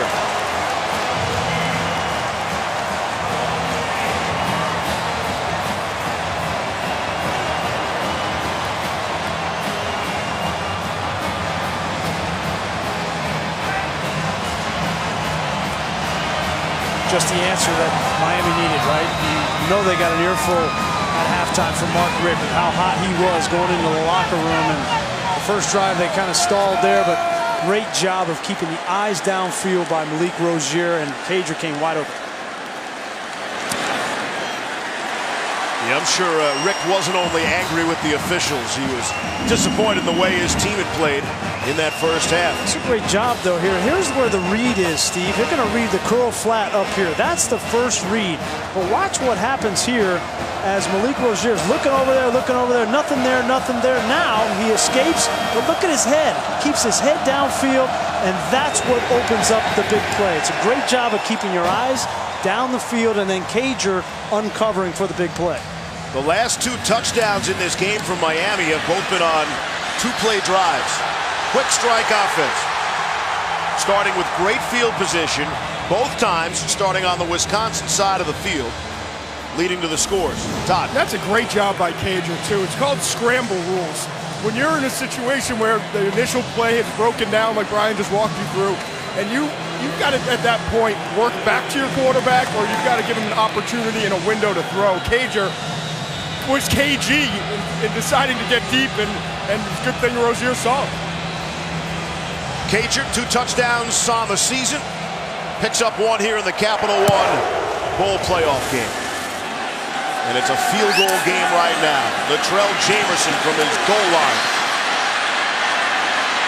Cut it up out to the 20-yard line. The touchdown pass, and it was a beauty of a throw, is a significant touchdown pass. Malik Rozier breaks Vinny Testaverde's 1986 school record for total touchdowns responsible, pass and rush.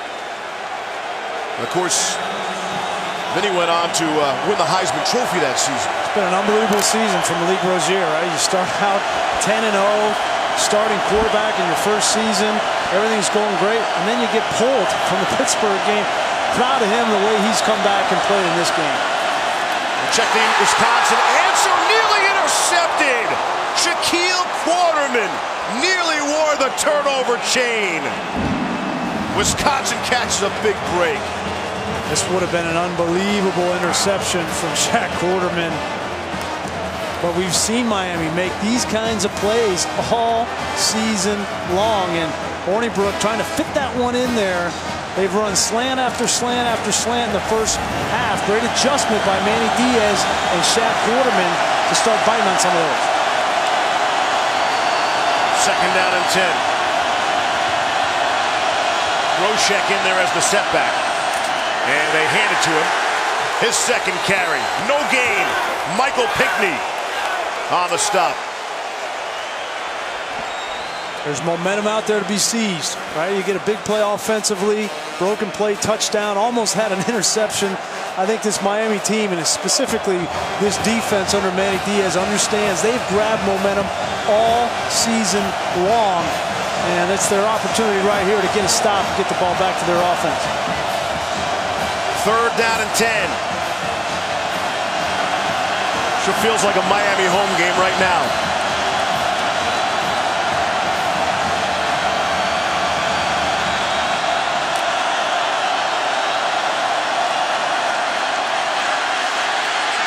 Hornibrook will step up and throw, and it's dropped by Kendrick Pryor.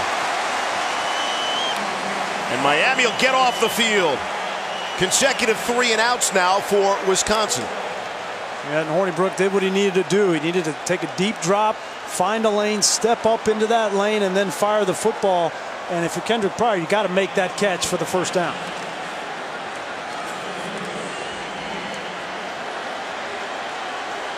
Here's Anthony Lottie, just a 32-yard punt his last time out. He'll boot this away from his own 10. Braxton Berrios will call for the fair catch. And Miami will start at their own 40 after the 39-yard punt.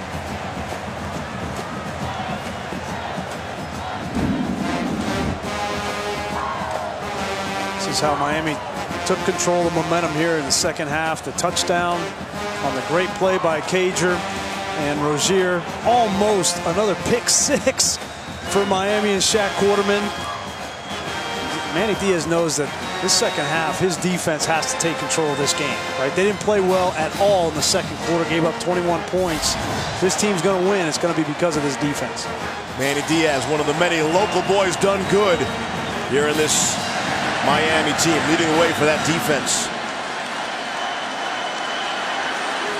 All of that, and the Hurricanes are still trailing by 3. Rozier cocks and fires. Oh, going up for the grab. It was Braxton Berrios. All 5'9" of them to haul it in. I think Mark Richt is starting to get his rhythm calling plays against this Wisconsin defense. He knows he's getting a lot of man-to-man coverage on the outside and a lot of zone on the inside. And those crossers with guys like Berrios are going to start to come open. Gain of 16, Berrios' second grab of the night. Rozier wants to put it up top again. And again, it's Berrios across the middle. One of the leaders on that offense. One of the vocal leaders as well. And you know you got man-to-man on the outside like they have on Dixon here.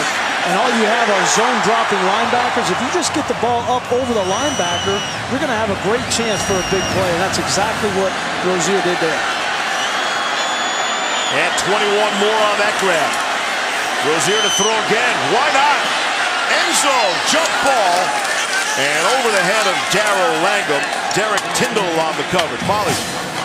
Quarterman with that near interception. He came back to the sideline. His teammates, including Michael Pinkney, made him do 6 push-ups to count for the 6 points he did not get by taking that back to the house. So the energy is picking up over here on Miami's sideline, Steve. 6? You know, multiply that by 10 or something. He's too big a guy. He's 60. Are you going to give him a pick 6 on that? I thought he should have made the pick, but I thought he would have gone down to the ground. You think he would have run that back too? Good athlete. That would have been something. Here's Rozier. They've abandoned the running game and intercepted. It's Derek Tyndall, the local product from Fort Lauderdale, comes home in front of 70 friends and family in the building, makes the interception in the end zone. Rozier wanted Cager again. And he had Cager. He had him open for a split second. And if he would have thrown this ball on time, Steve, it would have been a touchdown. Go ahead and roll it, guys. You're going to see Cager come from the right side, play action, This ball needs to be thrown now. It's too late. The ball needs to be thrown right here because Cager is open. He waits and double pumps it and allows Tyndall to come back underneath. And Tyndall's too good of a player not to get that kind of makeup speed. Oh, Tyndall got away with a little tug there. It looked like he got a tug on the back of Cager. Mark Richt's not going to be happy about that call either. I don't think he saw it. Second interception thrown by Rozier. Just a turnover without the chain. Flip it to Taylor. The crash forward for 3. And Grease, I thought Miami got greedy there a little. They abandoned the running game altogether. Every play was pass, pass, pass. Well, they got in a rhythm. Let's take another look at this Tyndall, the hold on the back. Yeah, he definitely grabs those pants. That's a missed call. And that definitely affected the outcome of that play and allowed him to come back and make that interception. It's unfortunate. Second down and 8 from the 22. Hornibrook, inside slant. Danny Davis has become his favorite target. It's their first down of the half after the gain of 13. I did not expect these offenses to play this well in this game. No, you didn't. I'm being honest here. No, and I'm agreeing and letting the people know you did not see this coming. Good for them, though. I mean, these are two good defenses, and you can tell that these offenses and two offensive coaches that call plays and have a lot of pride in the way their offense performs, they've gotten their teams ready to play offensively. Play fake. Hornibrook out to Ramish in the flat, the fullback. His 3rd catch of the game. And his 4th first down. I think Wisconsin is content to continue to slow this game down, realizing that they feel like they have the advantage in the 4th quarter. The way that their big offensive line comes off the ball and controls the line of scrimmage, and no rush whatsoever from Paul Chryst. Approaching midfield now. 7 minutes to play in the 3rd quarter. Here's Taylor, and he's out across the 50. Wisconsin has outscored their opponents this season in the second half by an FBS best 173 points. They do think they're the better team in the second half. Take a look at this, Steve. Look at this offensive set. It's like you have a whole offensive line to the left side of the center because you got 3 tight ends in there, one of which is a tackle. What you're trying to do is create more gaps, and defenses have to be gap sound. And when you create 3 more gaps on the left side of the offensive line, you're testing Miami's ability to fill those gaps. Got 4 yards on that last play, and maybe 1 on forward progress there. Zach McLeod came up to stuff the run. That's just one of the ways that Paul Chryst will test defenses. He realizes he doesn't have the kind of playmakers that some other teams have on the outside, and he's lost some playmakers. So he's trying to find ways to create production in his offense, and that's a creative way of doing it. You saw those eye-popping second half statistics. Wisconsin blows people out in the second half. Miami, conversely, they win the close games. Hurricanes are 4-0 in one-score games this season. And Miami saw something they didn't like, called timeout. I'll tell you exactly what they saw. They had Danny Davis on Redwine, the safety, one-on-one. It was not a matchup they wanted.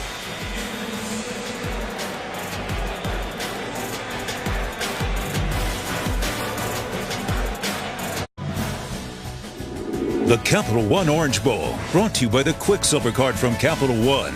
Earn unlimited 1.5% cash back every purchase, everywhere. Taco Bell, where you can experience the power of the dollar. Ford, going further so you can. And IBM, you, powered by data, knowledge, insight. That's you to the power of IBM. One of the crowning postseason achievements in Wisconsin's outstanding program history, the back-to-back wins in the 99 and 2000 Rose Bowl. Ron Dayne leading the way, the only Big Ten player in Rose Bowl history to repeat as the game's MVP, went on to win the Heisman Trophy in 1999. So Miami spends a timeout. huge play here. See the value of that after this play. I want to think about using your hard count here if you're Alex Hornibrook too. 3rd down and 5, you get a first down for free. Hornibrook all by himself in the backfield. Rushing 4. Hornibrook will throw on the run, and it's caught by A.J. Taylor. He paid the price and made the first down grab. Cannot tell you how impressive A.J. Taylor has been in this game. Felt like Hornibrook could have run for the first down here, Steve, but he decides to pull the trigger. That's a dangerous pass, and he knows he's going to get hit by Jaquan Johnson. And time after time, especially on 3rd down in tight coverage, Taylor's been up to task. Gain of 18 on the play for the first down. See, Taylor's had himself quite a night. Wisconsin has 2 fullbacks in there, not just Ramish, but Alec Ingold checks in. And Hornibrook doesn't want to give it to any of them. Now they'll throw. Down the middle of the field, it's up and dropped. Troy Fumagalli had it in his hands. Would have been a terrific catch in double coverage at the goal line. You got to give credit to Darian Owens, a backup will linebacker. Here he is right here. Watch what's going to happen. You're going to have Fumagalli come like this, almost like a naked, and then he goes up the seam, and Owens does not lose sight of him, and at the very last minute is able to get his hand up there and prevent that touchdown. And that's a great ball by Hornibrook. He put that in the only spot available to his tight end. And I think 9 out of 10 times Fumagalli comes down with that. Here's 2nd and 10. On the ground. Chris James stuffed in the backfield for a loss. Chad Thomas makes the play. Chad Thomas is tough. I mean, he's 6'6", 275 pounds. Nobody even touches him there. He's just got too much speed. I know Todd's got him on his big board. Going to be one of the early guys that come off the board for this Miami Hurricanes defense in the NFL draft. Thomas, they say, has really improved against the run. You saw that on that play. Here's 3rd and 11.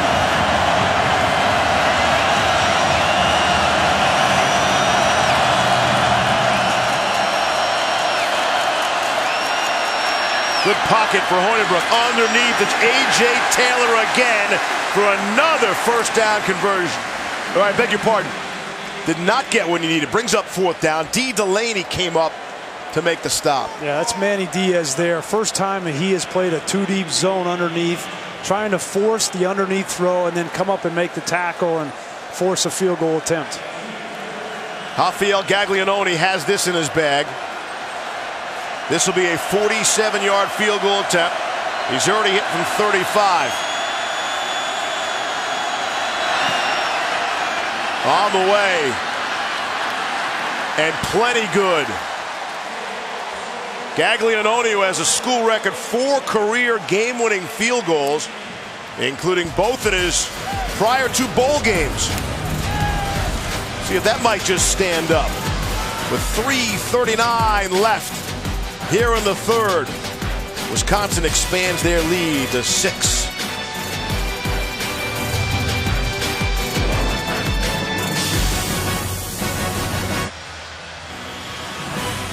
Wisconsin fans here, they're jumping around, and we're not even at the end of the 3rd quarter. New Year's Day, we'll have the college football playoff semifinals for you on ESPN. The first game, the Rose Bowl game, presented by Northwestern Mutual, Oklahoma and Georgia. Immediately following the All-State Sugar Bowl, Clemson and Oklahoma. 2 dream matchups. Clemson and Alabama, I should say. Jeff Thomas spinning away. Thomas out to the 22-yard line. Well, yesterday at the Capital One Orange Bowl banquet, Dakota Dixon was awarded the Capital One Orange Bowl Football Writers Association of America Courage Award. The award annually given to a player, coach, or support person in college football who displays rare courage on or off the field. He was totally surprised. And then maybe he even surprised his birth mom. He hadn't seen his mom in over 15 years, and on Christmas Day following practice, he made the trip and went to find her with the assistance of his 2 sisters. DJ Dallas, the ball carrier, and he has first down yardage. It's a terrific story.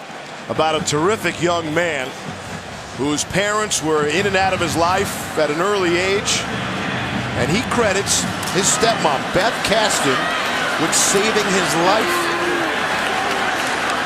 And the beautiful part of the story is, if Wisconsin is playing anywhere else, any other bowl game, he's not going to find her. Maybe not, sometime after the season, but because it was here in Miami, near where he lived the first 7 years of his life, he was able to go seek out, have a beautiful reunion.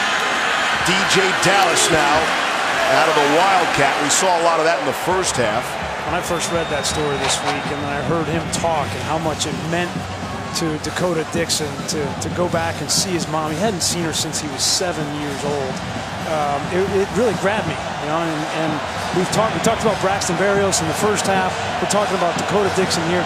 These are the stories of why we all love college football. Yeah, we love scoring and playoffs and all that, but young men like this that have grown into leaders, not just of guys on their team, but young children everywhere, follow guys like Dakota Dixon. It was an unbelievable story.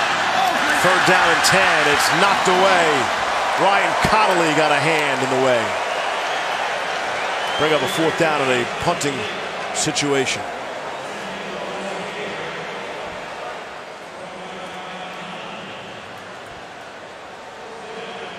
Things have sort of settled down a little bit now. Wisconsin on their drive used over 5 minutes in the clock to add that field goal to give them a 7-point lead. There's Zach Fiegels. That's Jeff's kid. Back at the 20-yard line. He had some late pressure. And Nick Nelson is backpedaling to the 14. Trying to find a seam up the middle, and he's cut down at the 24. 53-yard punt that time. You've been to the Cleveland Repeats.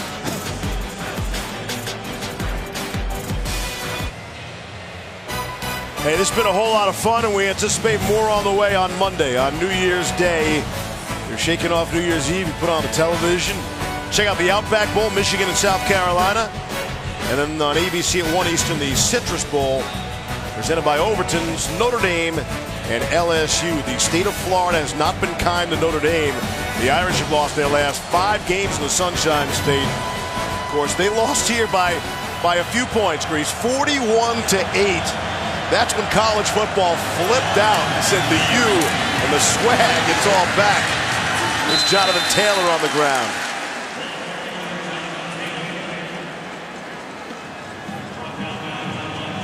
This Wisconsin offense, don't look now, but as you look forward to 2018, and they start to get some of these pieces that grow into their roles at the wide receiver position. A.J. Taylor's a true sophomore. Danny Davis, who has a touchdown tonight, a true freshman. You would get back Quintez Cephas, who was your leading receiver. He's a true sophomore. There's going to be some unbelievable targets for Paul Chryst in this offense at the receiver spot next year. 2nd and 3. Here's Taylor.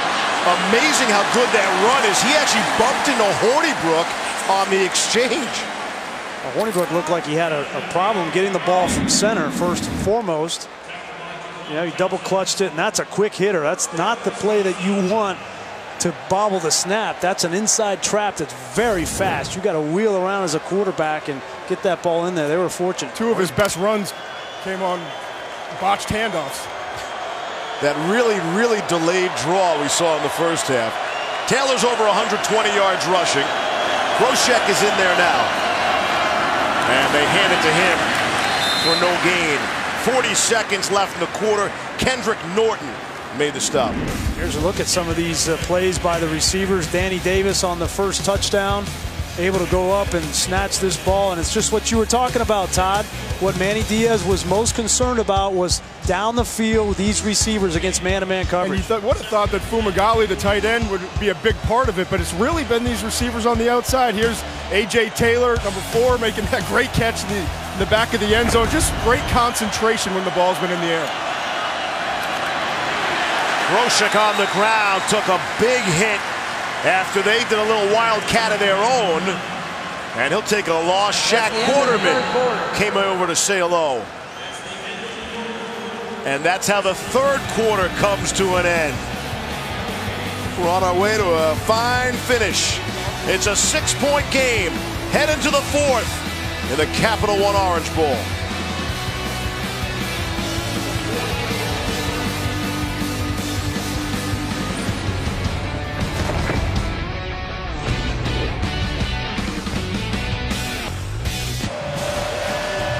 You're watching the Capital One Orange Bowl. Steve Levy along with Brian Greasy, Todd McShay, the usual cast. Great to have Molly McGrath along the way. We welcome you all to the fourth quarter. The Capital One Orange Bowl from Miami. In a 6-point game. Badgers lead with the football.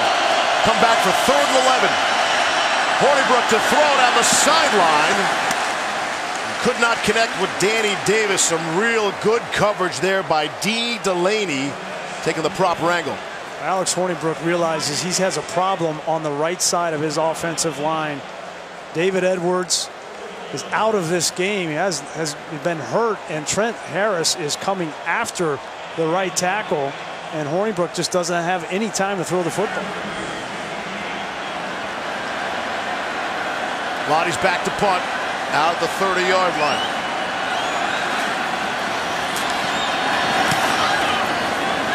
Boot in the air. Berrios will pick it up on a hop. And he's out to the 30-yard line.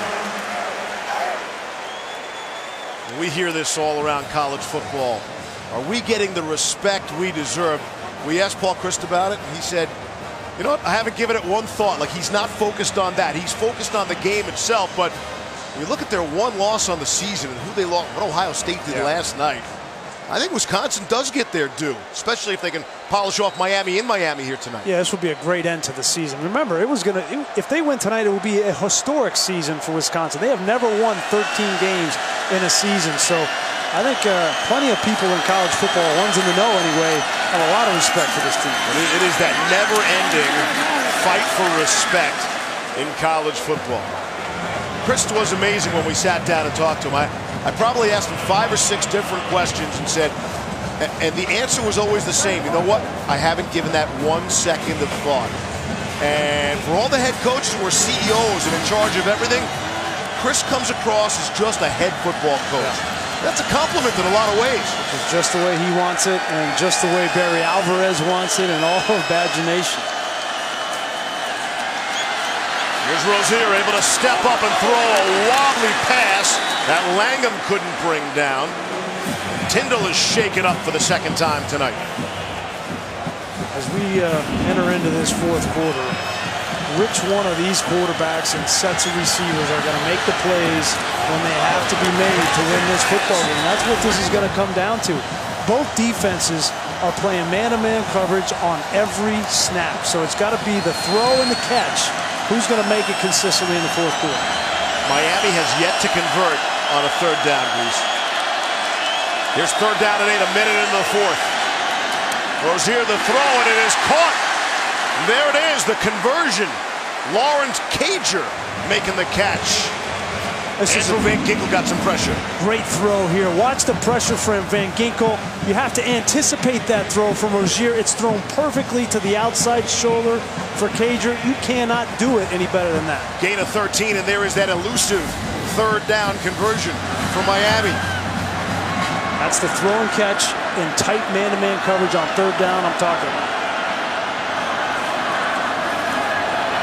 Off the play fake, Rozier will load it up down the middle of the field, and an easy call for the officials.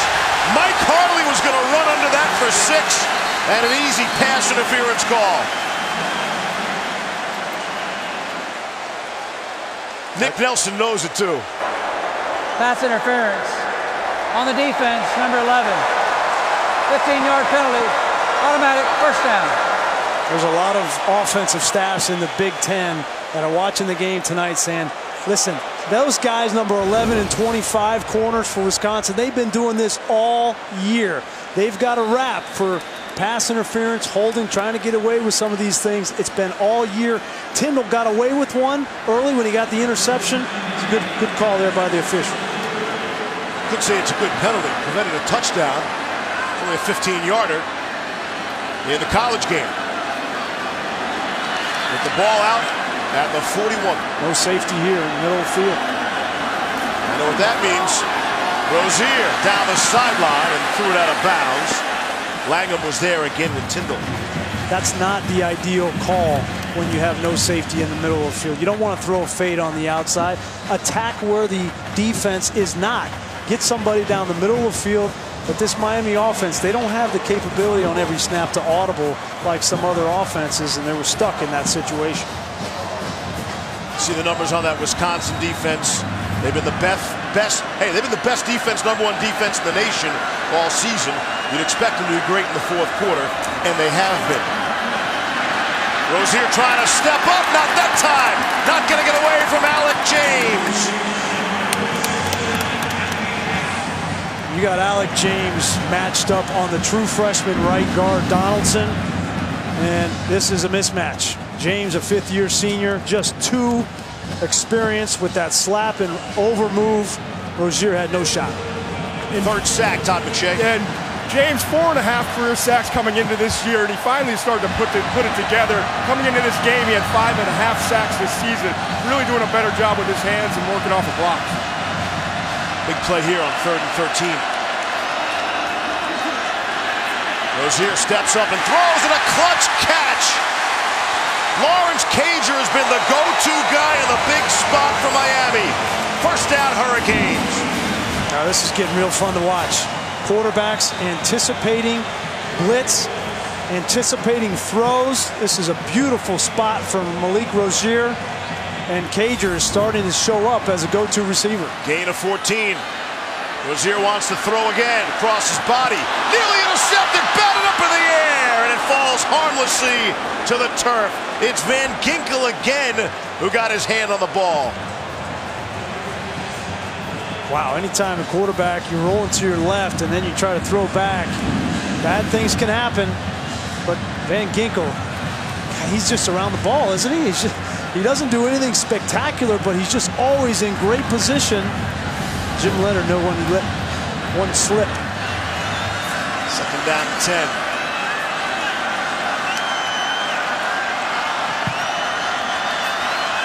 Again, Miami to throw.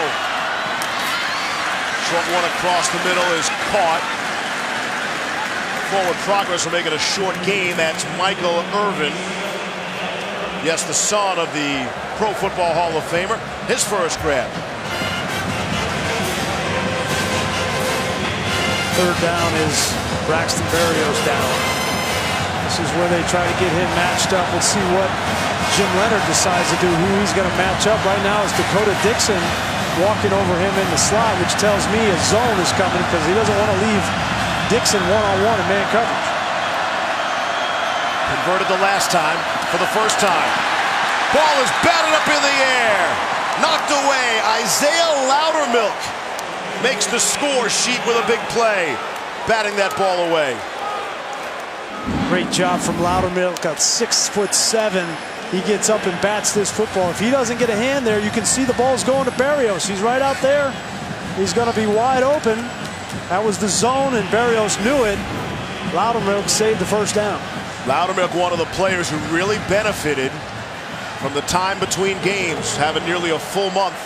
Here's Michael Bagley for 41 yards away to make it a three-point game on the way. And Bagley drills that one through. 11:34 to play here in the fourth. Badgers by just 3.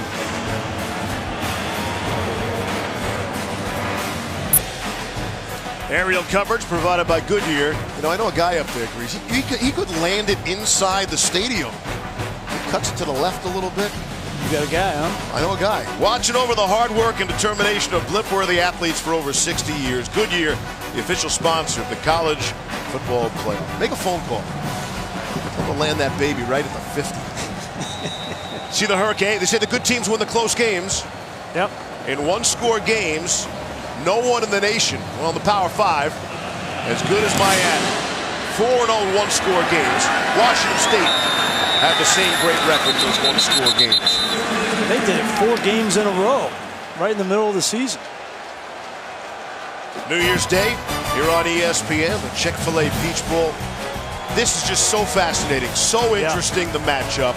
Really looking forward to see UCF and Scott Frost against that Auburn defense. That will be fun to see. And after we're done here in Miami, right here, Sports Center, Scott Van Pelt. He knows a thing or two about hanging on South Beach. He'd probably give a shout out to Miles right about now, Prime 112. And he'll break down Steph Curry's performance in his return for the Warriors, the Penn State victory, and much more. Sports Center at night with Scott Van Pelt.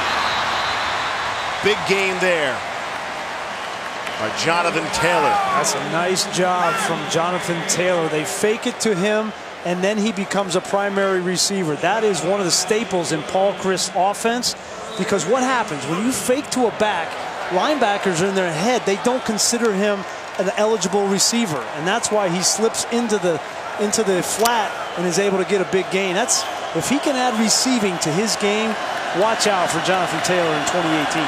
Rips off 13 there. On first down and 10, Taylor on the ground.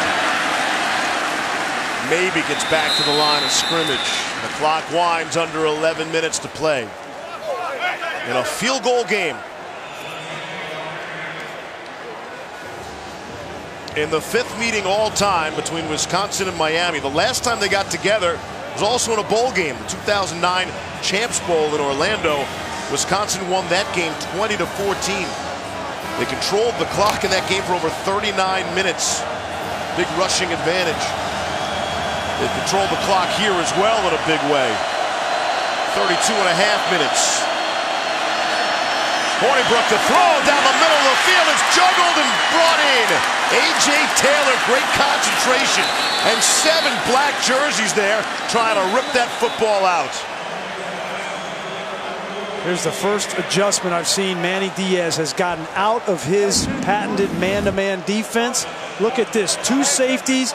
This is a zone all the way, which allows Taylor to get behind the linebacker. It's a great read from Hornibrook, a great route from Taylor. Miami, I'm talking about their secondary, are afraid of covering these receivers for Wisconsin man-to-man. Never thought I would say that, but that's what's happening right here.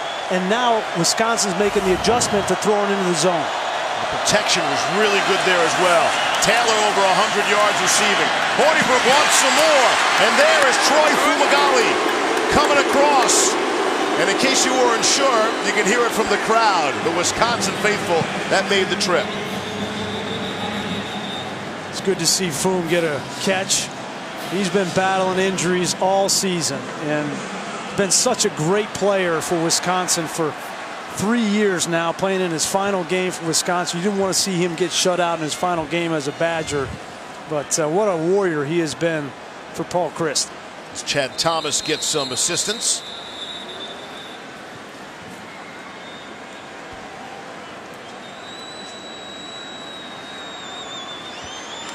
Fumagalli is such a great receiver. It's well known. He's catching all these footballs with just 9 fingers. He was born with a disorder that forced doctors to amputate his left index finger just days after he was born. It's amazing to be such a great receiver. Jack Dunn is checked in now. On the ground, Ibrahim gets to the line of scrimmage. And Fumagalli's not afraid to have a little fun with the situation. He was telling us the other day that him and his boys in shop class got together when they were in high school, all the upperclassmen, and here come the underclassmen walking by, and they made as if there was an incident, an accident. No, he didn't. And Fumagalli said he scared off all the kids, and he said enrollment in shop, in the wood shop class, was way down with the underclassmen. Again, if Fumagalli can laugh about it, why can't we? Absolutely. Tremendous receiver for these Badgers. 2nd and 9. Again across the middle. Fumagalli's got his second grab. It's Fumagalli time. And this is his calling card, making a tough grab in traffic. I mean, anything that gets anywhere near him, he just doesn't drop it. Never drops a pass. Look at that. 5 Miami defenders hit him, and he still brings that ball down for a huge first down. Todd, NFL playing on Sundays? No question. I think one of the top 5 or 6 tight ends drafted in this year's class. The irony of it all is his ball skills is his best trait. I mean, he's not great at separating. He's not the biggest, strongest blocker, but he catches just about everything in his zip code. First down and goal. Wisconsin looking to add to that 3-point lead. Hornibrook will drop it across and find Fumagalli. Winds up being a short gain. A lot of effort for a short game. Trajan Bandy, sure-handed tackler, the true freshman from Miami. Well, you got to give credit to Bandy. This is a touchdown-saving tackle. He's 2 right there in the middle of the screen. He reacts. He's a true freshman. That ball's a little bit underthrown, allows Bandy to catch up to Fumagalli. That's well done by a young player for Miami secondary. Bandy only was 5'9", 180. Fumagalli now with catches of 15, 12, and 4 yards there. Second down and goal. Keep an eye on Ramish. In these situations, they love play action to the fullback. He's lined up down here. Hornibrook looking the other way, able to complete for the touchdown. Danny Davis, the true freshman, his 3rd touchdown catch of the game. And a hat trick for him with 33 on the board for the Badgers.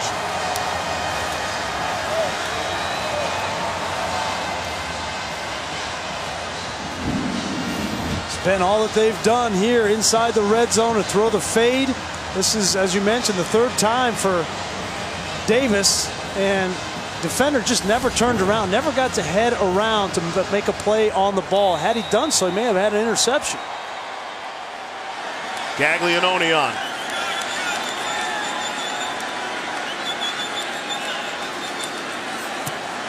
It's a 10-point game again. Think about the true freshmen, Jonathan Taylor and Danny Davis for Wisconsin. Hornibrook's only a sophomore.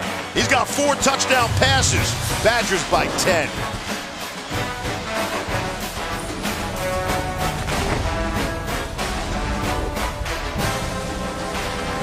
The Capital One Orange Bowl, brought to you by the Capital One Venture Card. Earn unlimited double miles on every purchase every day. The all-new Accord from Honda. AT&T. And Gatorade Thirst Quencher, the proven sports fuel. Playing in their 2nd ever Orange Bowl in 1946. The Hurricanes defeated Holy Cross 13-6. With 15 seconds left, the game was tied at 6. Unwilling to settle for a tie, Holy Cross head coach Don DeGrossa called for a forward pass. Al Hudson picked it off and ran it 89 yards for the game-winning touchdown. And that inspired the first ever turnover chain back in 1946. They didn't even call it a pick 6 back then, right? That's relatively new also. What a turnover chain looked like in 1946. Down to Molly. Yeah, Steve, Alex Hornibrook is as cool as a cucumber. After that Danny Davis touchdown, he came over to the sideline. He was dancing with Jonathan Taylor. They both started hitting Hornibrook. He looked at them deadpan, didn't even crack a smile, shook his head, took a sip of water, and then just looked back down at the ground. So he doesn't get too high, he doesn't get too low, perhaps a reason for his success. And that's really helped with all the interceptions he has thrown to stay even-keeled. And he's done a good job with that. He was 5 for 5 on that last touchdown drive. 4 touchdown passes here, ties the Orange Bowl record. And the biggest thing with Hornibrook, he has not thrown an interception here tonight. Travis Homer, able to pick up. He hasn't missed a lot of throws at all tonight. There was a little bit of a shaky start in the first quarter, but after that, Alex has been on point. You know, he's trying to redeem himself after that tough Big Ten championship game, just like Malik Rozier. Here's Homer on the ground for the first down. I would say the biggest difference, though, is he's had time to throw the football. His offensive line has played much better tonight against a good Miami defensive front, much better than they did against that Ohio State defense, obviously, which most offensive lines are going to struggle against Bosa and company. 7 minutes left. Canes down 10. Rozier with plenty of time to throw. Left one, got a man middle of the field. Jeff Thomas, did he bring it down? He did. Derek Tyndall, it's about as good as coverage as you can have. Jeff Thomas, true freshman, true concentration. Look at this speed from number 4. I mean, Derek Tyndall can run, and Jeff Thomas just ran right by him. Talking with Mark Richt yesterday, he said Jeff Thomas is the one player on our offense that you're going to notice a huge difference in speed against a Wisconsin team. And Jeff Thomas is only a true freshman, makes a huge play. Is that the route you were looking for, Greasy, against no high safety? Absolutely, right in the middle of the field. 48 yards, first catch of the game for Thomas. And Tyndall's had a rough night. It's about the 3rd time he's needed to be attended to.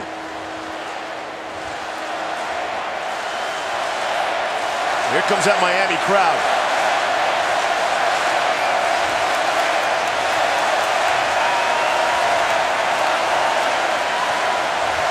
This is an opportunity for Mark Richt to grab his quarterback over here in the huddle as they look at Derek Tyndall and kind of give him an assessment of the situation.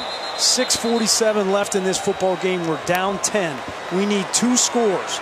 Okay, so if you have it right here, take it. Shoot it to the end zone. If it's not there, then be smart with the football because we need a field goal anyway. Okay, so taking them through that whole scenario right now on the sideline. First down and goal. Ball at the 10. Goes here on a quarterback draw. Gets a couple. Ryan Connolly met him face on. Clock winds, 6.5 to go. That was an outstanding play by Ryan Connolly. There were 2 offensive linemen assigned to him, and he split both of them and was able to get Malik Rozier on the ground. He was the only one left assigned to the quarterback. Miami still has 2 timeouts. Connolly's looking for more.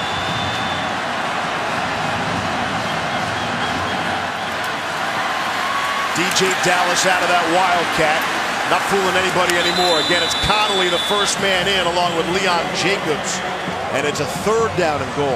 This Wisconsin defense, there is nobody in college football better than them of keeping offenses out of the end zone in the red zone. They're number 1 in college football. This is going to be a tough touchdown for Mark Richt and this Miami offense on 3rd down.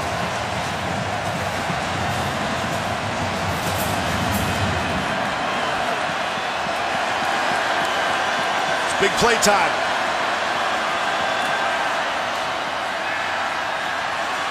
Rozier on the move. Grabbed around. Andrew Van Ginkel, very nearly a horse collar, and Van Ginkel let go. That's unbelievable. That's discipline. Awareness, exactly right. He knew he had Rozier stopped. Here's Van Ginkel right here. He knew he had him stopped, and you're right. He had that hand up around the horse collar in the nameplate area and alertly brings it down to his waist. That is just smart football. And that's what Wisconsin is. Defensively especially, smart, tough football. Here's Badgley. From 23. No good. Wow. Off the upright and no good.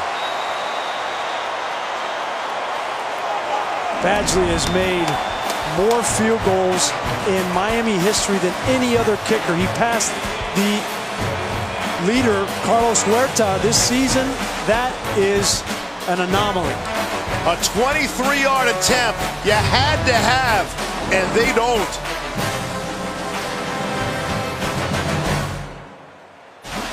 Stay tuned for the Florida Skate postgame. That's coming up immediately following this game. 4.5 minutes to play. And coming up after the game, stay tuned for the Capital One Orange Bowl MVP and trophy presentations. Reese just handed in his ballot. I assume you're speaking for me there as well? Yeah. And McShay? Yep. And McGrath? Yep. Pretty much the whole team. Got it. Michael Badgley, they needed that field goal. Obviously in this 2-score game. You think you have that in the bank. Badgley's been so good. Second charge timeout, Miami. Made a Miami record 25 made field goals in 2015. Game clock operator, please reset the game clock. 76 made field goals in his career. His shortest miss this season was 42 yards away. Yeah. And he just missed from 23. Take a look at tonight's Capital One pivotal performance. And that's the quarterback. I don't know who's been more pivotal than Alex Hornibrook. Certainly Davis and Taylor have made a bunch of plays for him in tight windows down the field, but Hornibrook has put the ball on the money consistently all night long. 4 touchdowns. He's been the catalyst, and it's been impressive to watch because he has had an up and down season. He's probably most importantly protected the football. Coming in against the team in the country that forces turnovers at the clip that Miami does, for them to have protected the football the way that he has tonight, it's been impressive. And hit 10 of his last 12 down the stretch. When the plays are the biggest. And Wisconsin will try to burn some clock. Truly some 4-minute offense here. Here's Jonathan Taylor. Bring up a second down and short. Again, Miami has just 1 timeout left. They had to burn one earlier because they didn't have enough players on the field. Yeah, well, they took one after the first down play here, and now Mark Richt deciding not to use his last one, because if they get a first down here, Wisconsin's going to start to run this clock out. Miami has no choice but to get a stop here on 3rd and short. And Taylor's talking about hanging on to that football. 2 hands on the ball, wrapping it up. 3rd down and 1. See if Miami can come up with a big play on defense. It's Ramish, his 5th first down. The first man through. There is a flag down. Ramish needed 1. He's been getting it all night. Offside on the defense, number 95. 5-yard penalty results in a first down. That's Anthony Moten. And you understand that, just trying to get in and make a big play. Take a look at these big Wisconsin offensive linemen coming off. You see 95 jump off there, but they're reestablishing a line of scrimmage. I mean, Miami wants to stop Wisconsin right now. They just can't. This defensive line is gassed. They've been rushing the passer all game. They haven't been able to get to him there. And now this offensive line is being rewarded for all that pass protection with coming off the football and road grading.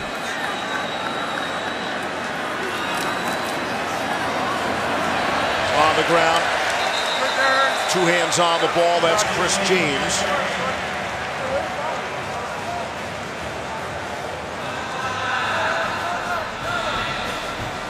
And Miami has used their last timeout. Have we already seen the turnover chain for the last time this season?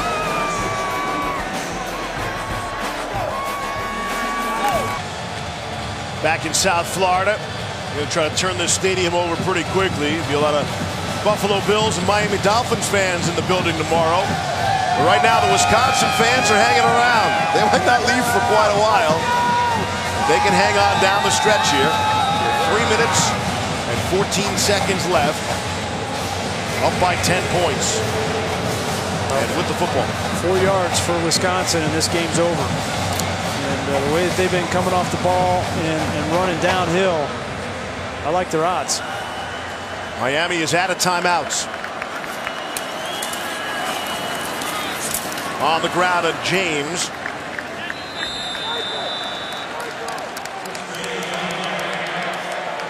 Bring up a 3rd down.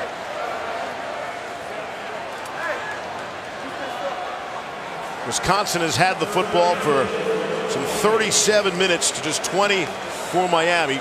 Since the Hurricanes led 14-3 after the first quarter, Badgers have outscored the Canes 31-10. And at 14-3, the game sort of started to feel like it was getting away altogether from Wisconsin. Very impressive. Yeah. Don't be shocked to play action here from Paul Chris. 3rd and 4. Okay, Tony Bromo. Chris James, the ball carrier. Now Paul Chris will run this clock all the way down, call a timeout, and we'll punt this football away. Miami got the stop they needed. I just don't know that they have enough time left, down 2 scores. That field goal is a crusher. A crushing blow for their normally reliable kicker. And you play it that way down the stretch, right? You know you're down 2 scores, you're down 10, and you play it that way. You say, all right, we'll try whatever, and then we know we have the field goal in our back pocket. Well, yeah, they called 3 pass plays, and, you know, Wisconsin defended them well, and they did the right thing, didn't force the ball, and then your kicker just missed it. Berrios will call for the fair catch, and there's 97 seconds left in this game, and it doesn't look like it's going to end well for Miami. And you know, we talked about the return of the U and the swag, and it goes down as a great season for Miami. I mean, bursting upon the consciousness of the college football landscape, the 10-0 start, got this market energized again. First time they've won the Coastal, right? First time that they've gone to the ACC championship game. They got over the hurdle of Florida State, right? Hadn't beaten them. So there was a lot positive for Miami this year. I don't think that they were ever a contender for the college football playoff. They had too many holes in their team. Defensively, they were good enough to be in the playoff, but offensively, they weren't a playoff team. How about if they would have beaten Clemson? Yes. And then they were going to the playoffs. Yeah. Didn't come that close. Incomplete there to Jeff Thomas. Be interesting to see what happens with Miami going forward. They've already said they're going to have an open quarterback competition. Yeah. They've already announced that. And I agree with that. Next season. I agree with that. And I talked with Coach Richt about that yesterday, and he said, you know what? Malik seems to respond when I kind of get on him, when I challenge him. And so, you know what? I'm going to challenge him. I'm going to do more. And because he responds to that, and I agree with it. Good timing. Good collision. Nick Nelson arrived just as the ball did to Travis Homer.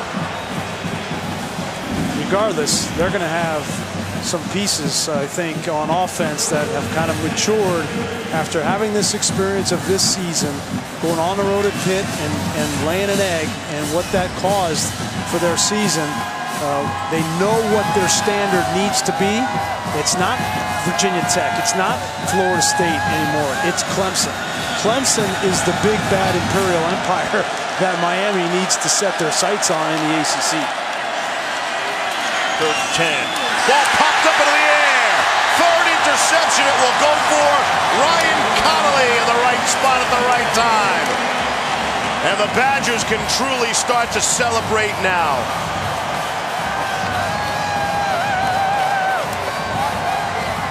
Third interception of the game, coming off the arm of Malik Rozier. Yeah, and that'll be the stat line for Malik Rozier, but really only one of them is his fault.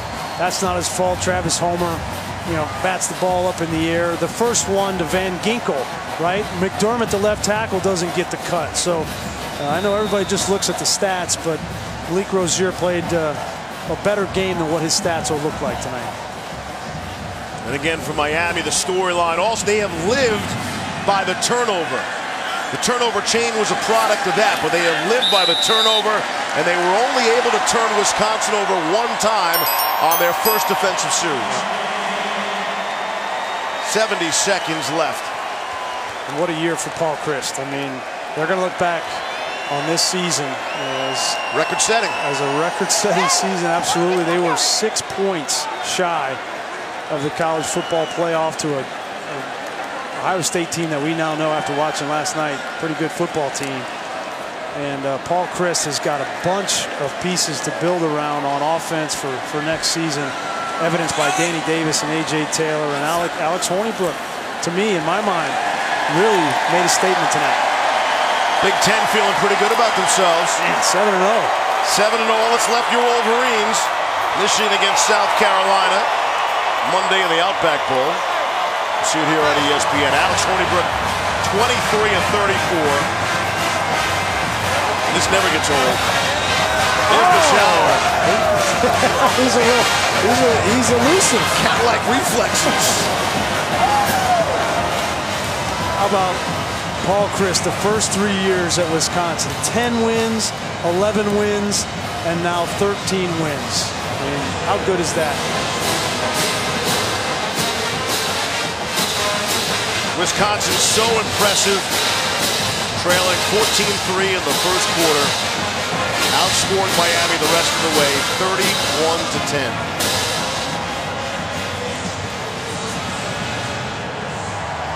We didn't talk much about that offensive line and their age, but that entire offensive line has the capability of coming back next season with Jonathan Taylor, Alex Hornibrook, and those bevy of wide receivers. They get Quintez Cephas back. There could be a great offense next year in Madison. And you never worry about the defense there.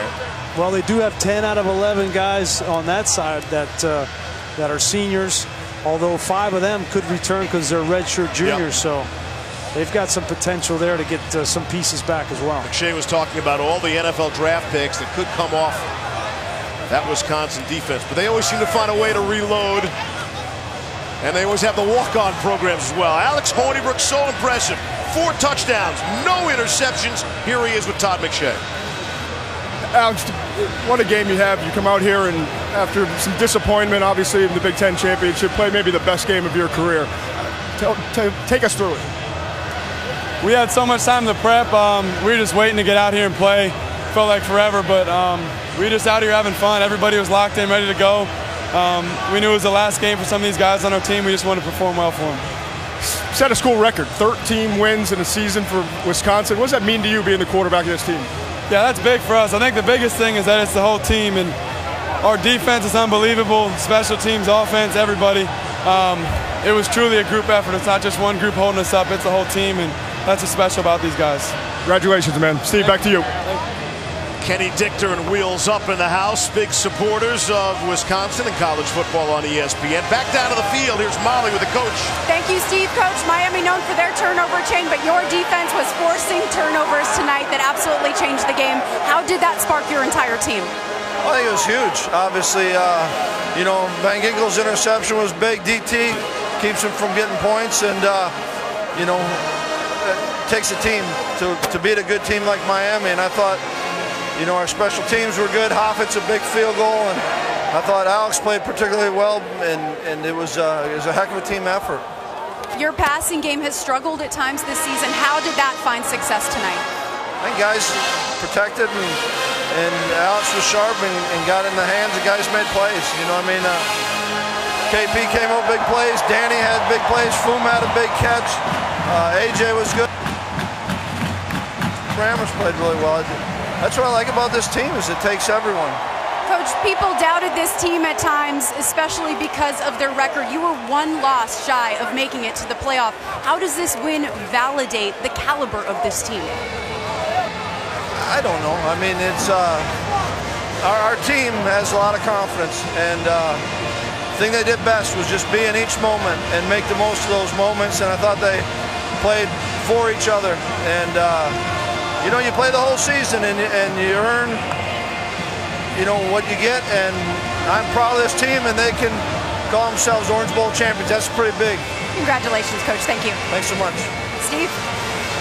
Wisconsin began playing football in 1889. This is their first ever Orange Bowl appearance. What an appearance it was. And their first ever 13-win season. Our final score, the Badgers knock off the Hurricanes in Miami, 34-24. Stay tuned for the Ford Escape postgame.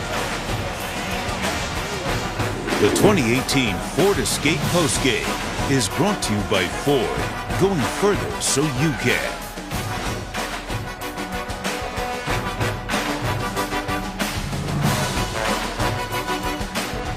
Welcome everyone to the Ford Escape postgame show.